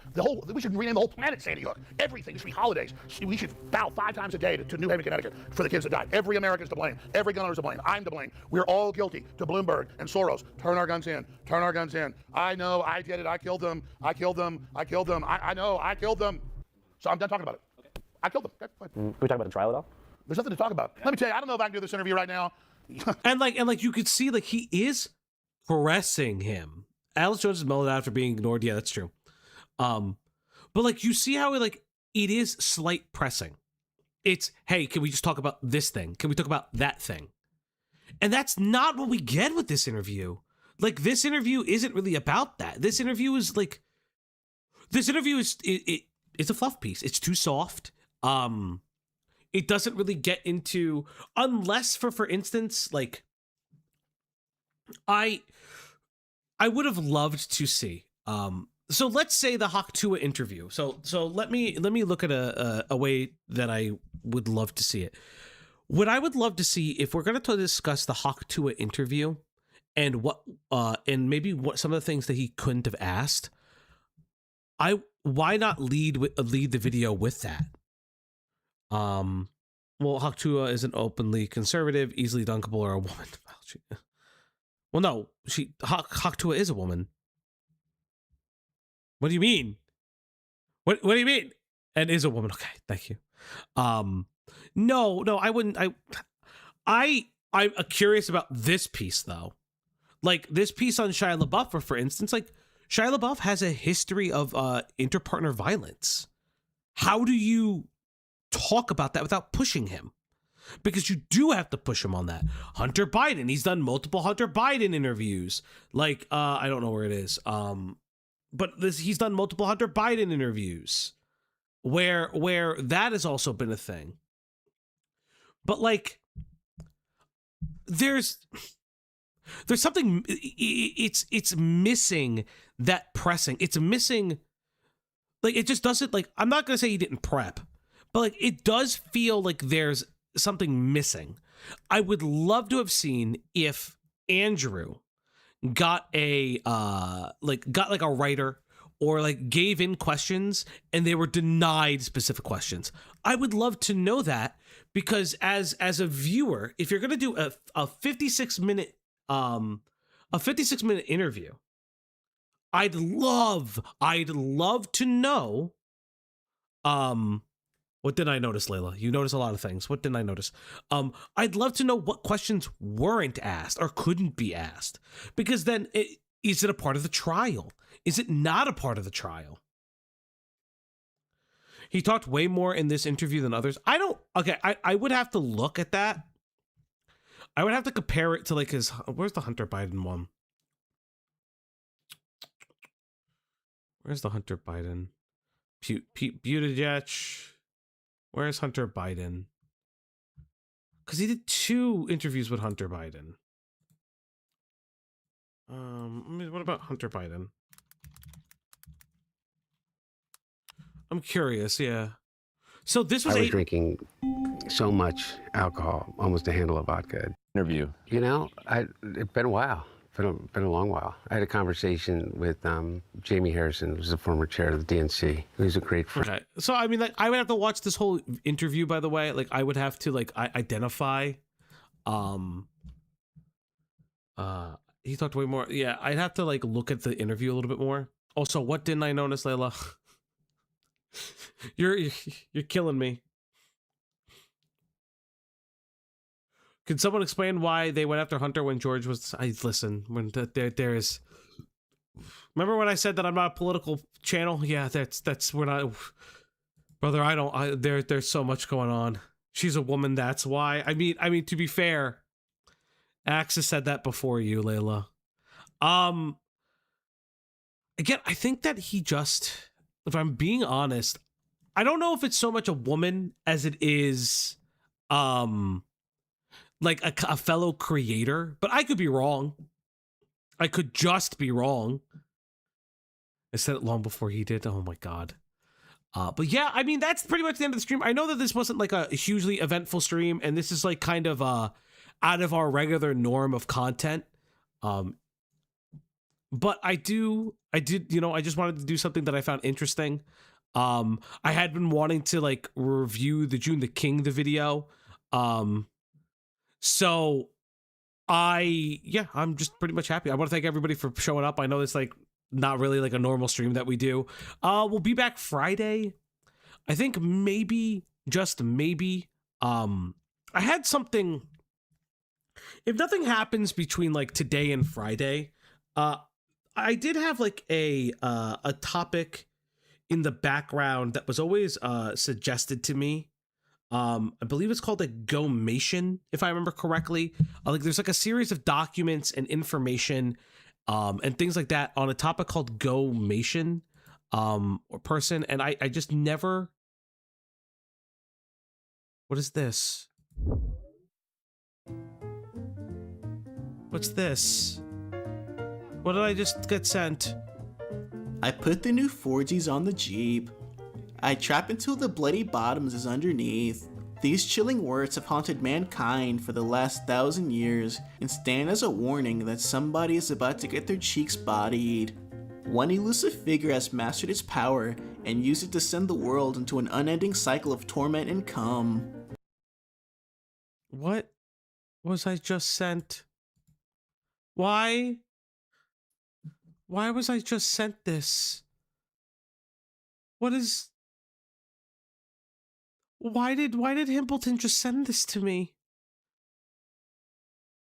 Why did Himpleton just send this to me? What is this? What did I just get sent? What is happening? I'm so incredibly confused.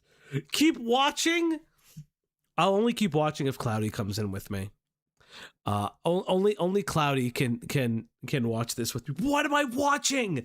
What is happening right now? I don't. What is happening? This looks like gay Hanna-Barbera. I'm so confused. I'm really lost. Why did I, you know, I guess I'll watch it. Okay, chat. Let Himpleton know I'm watching this, I guess. Animane Studios. Animane Studios is an adult cartoon studio focused on gay male content that gained virality in 2023. The animations emulate the styles of cartoons from the 50s that adds comedic effect. What the fuck is happening? What is actually happening? Oh my God! To his videos. When I was doing my research for this video, I barely made it out with my life. Even recording this, I pissed and cried 14 times between takes. Because he wants you to impregnate him. See that nest of black hair between his butt cheeks? Why? Why?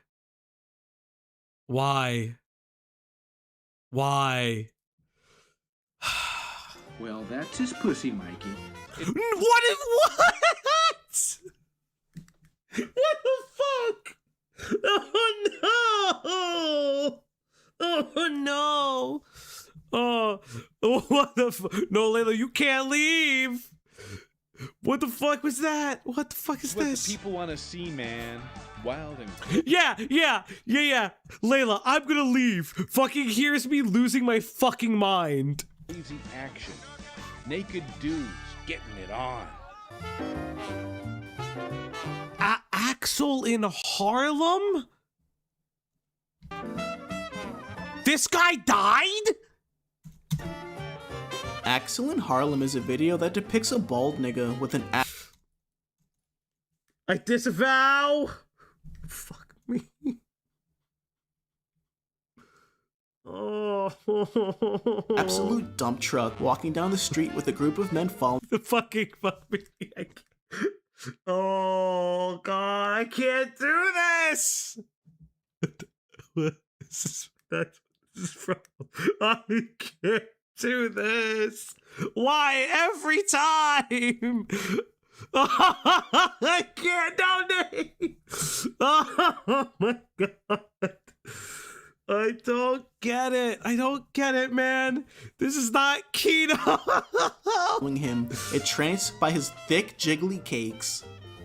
These men are completely awestruck and magnetized.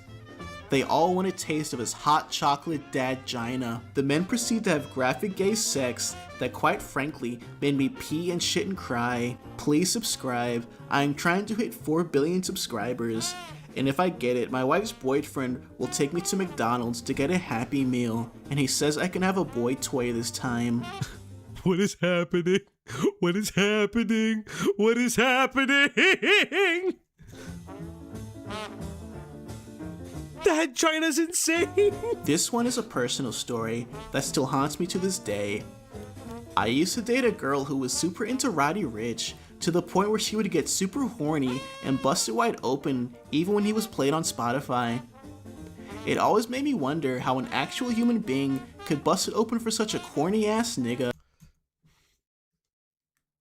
I disavow.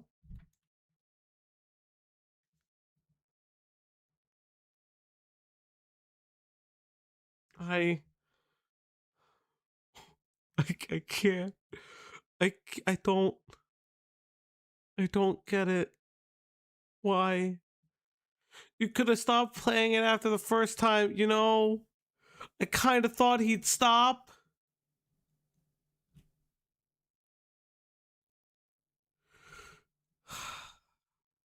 You know, I kind of thought he'd stop. Okay, we're just gonna keep going.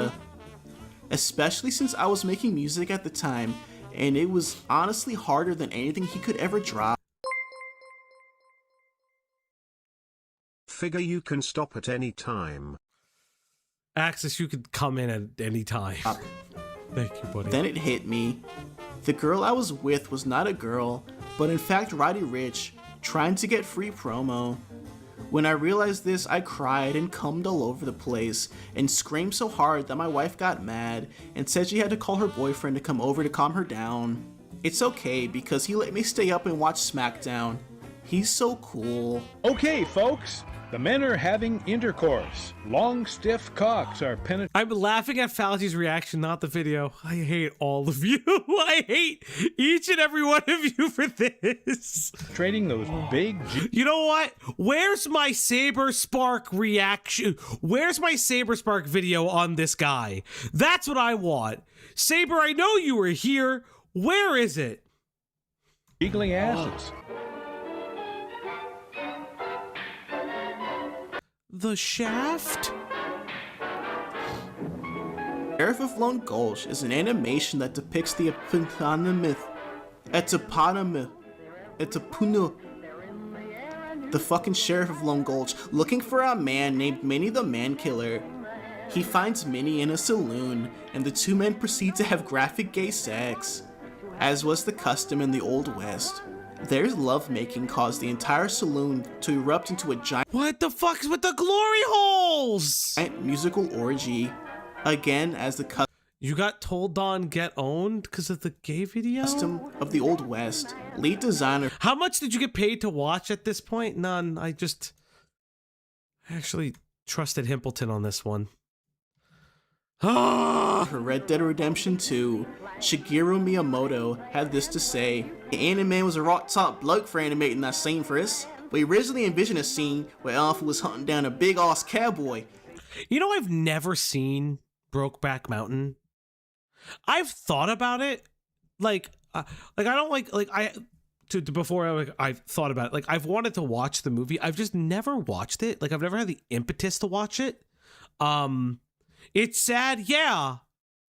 Heath Ledger is dead. Of course it's sad. You know, I've never personally watched it. I kind of want to. I mean, I try to. I have a very good friend of mine, and she and we used to always try to. Oh, she messaged me recently. We always try to watch Oscar-nominated films, if at all possible. And so we really tried to do that. It's been so long. We didn't have the funds to put it all in the game. Everything is canon. Shigeru Miyamoto is a hey Sasuke, how you doing? Known thug in his own right and a legend in the thug hunting community. Unfortunately, he passed away in Oh, congratulations for having your new computer set up. I'm glad. I mean, your computer set up in your new place. Congratulations. a tragic ass-eating accident. This video is dedicated to him. Squidward is canon? In Axel in Harlem, there was a bald nigga sucking a dick. What is happening? Why did you? I don't want this. No, I'm taking it off the screen now. I'm taking it off the screen now. Nope. Taking this off the screen. Taking it off the screen.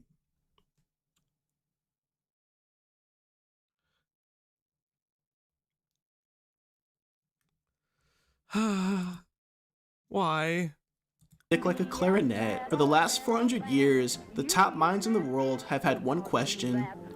Why was that nigga playing a dick like a clarinet? No! Luckily, after a schizophrenic episode, I came to the conclusion this man is none other than Squidward. Squidward is the only being alive who was able to play the clarinet. Stop showing But his hubris caused him to go to hell, where he is forced to have gay nigga sex for all eternity. Squidward was in fact mocking God and signaling the coming apocalypse, where he will scale Mount Olympus and get his revenge on the gods. When I realized this, I pissed and threw up.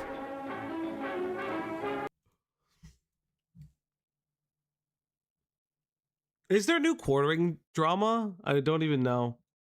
I saw that Kino Casino was saying things. Yeah, I'm starting to lose steam on this one. I am starting to lose steam on whatever I was sent. You know...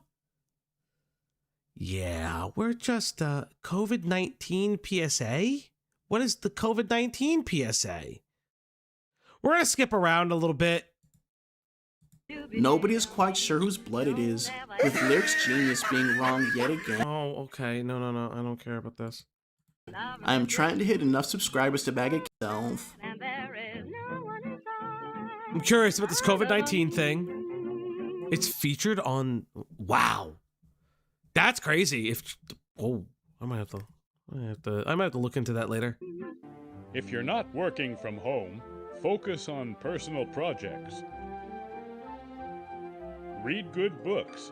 Watch. I'm curious because Mikey No More, I really like his videos. I've been wanting to cover another stream of his, like another video of his. I wonder if Mikey will put out a video. I'm actually really curious. Good shows or listen to good music. My Heart Belongs to Daddy by Carl Portier, piano and voice arrangement. Find a way to be sexual using naughty text messages, like Freddy here. Hey Larry, it's me, Freddy. What's going on with your sideburns? I wish you were here, bud, so I could stick my in your... Cole Porter, not Portier? I don't know about you guys, but when I heard this, I started peeing uncontrollably. Well, gentlemen, let's all get comfortable, yes? Si, senor.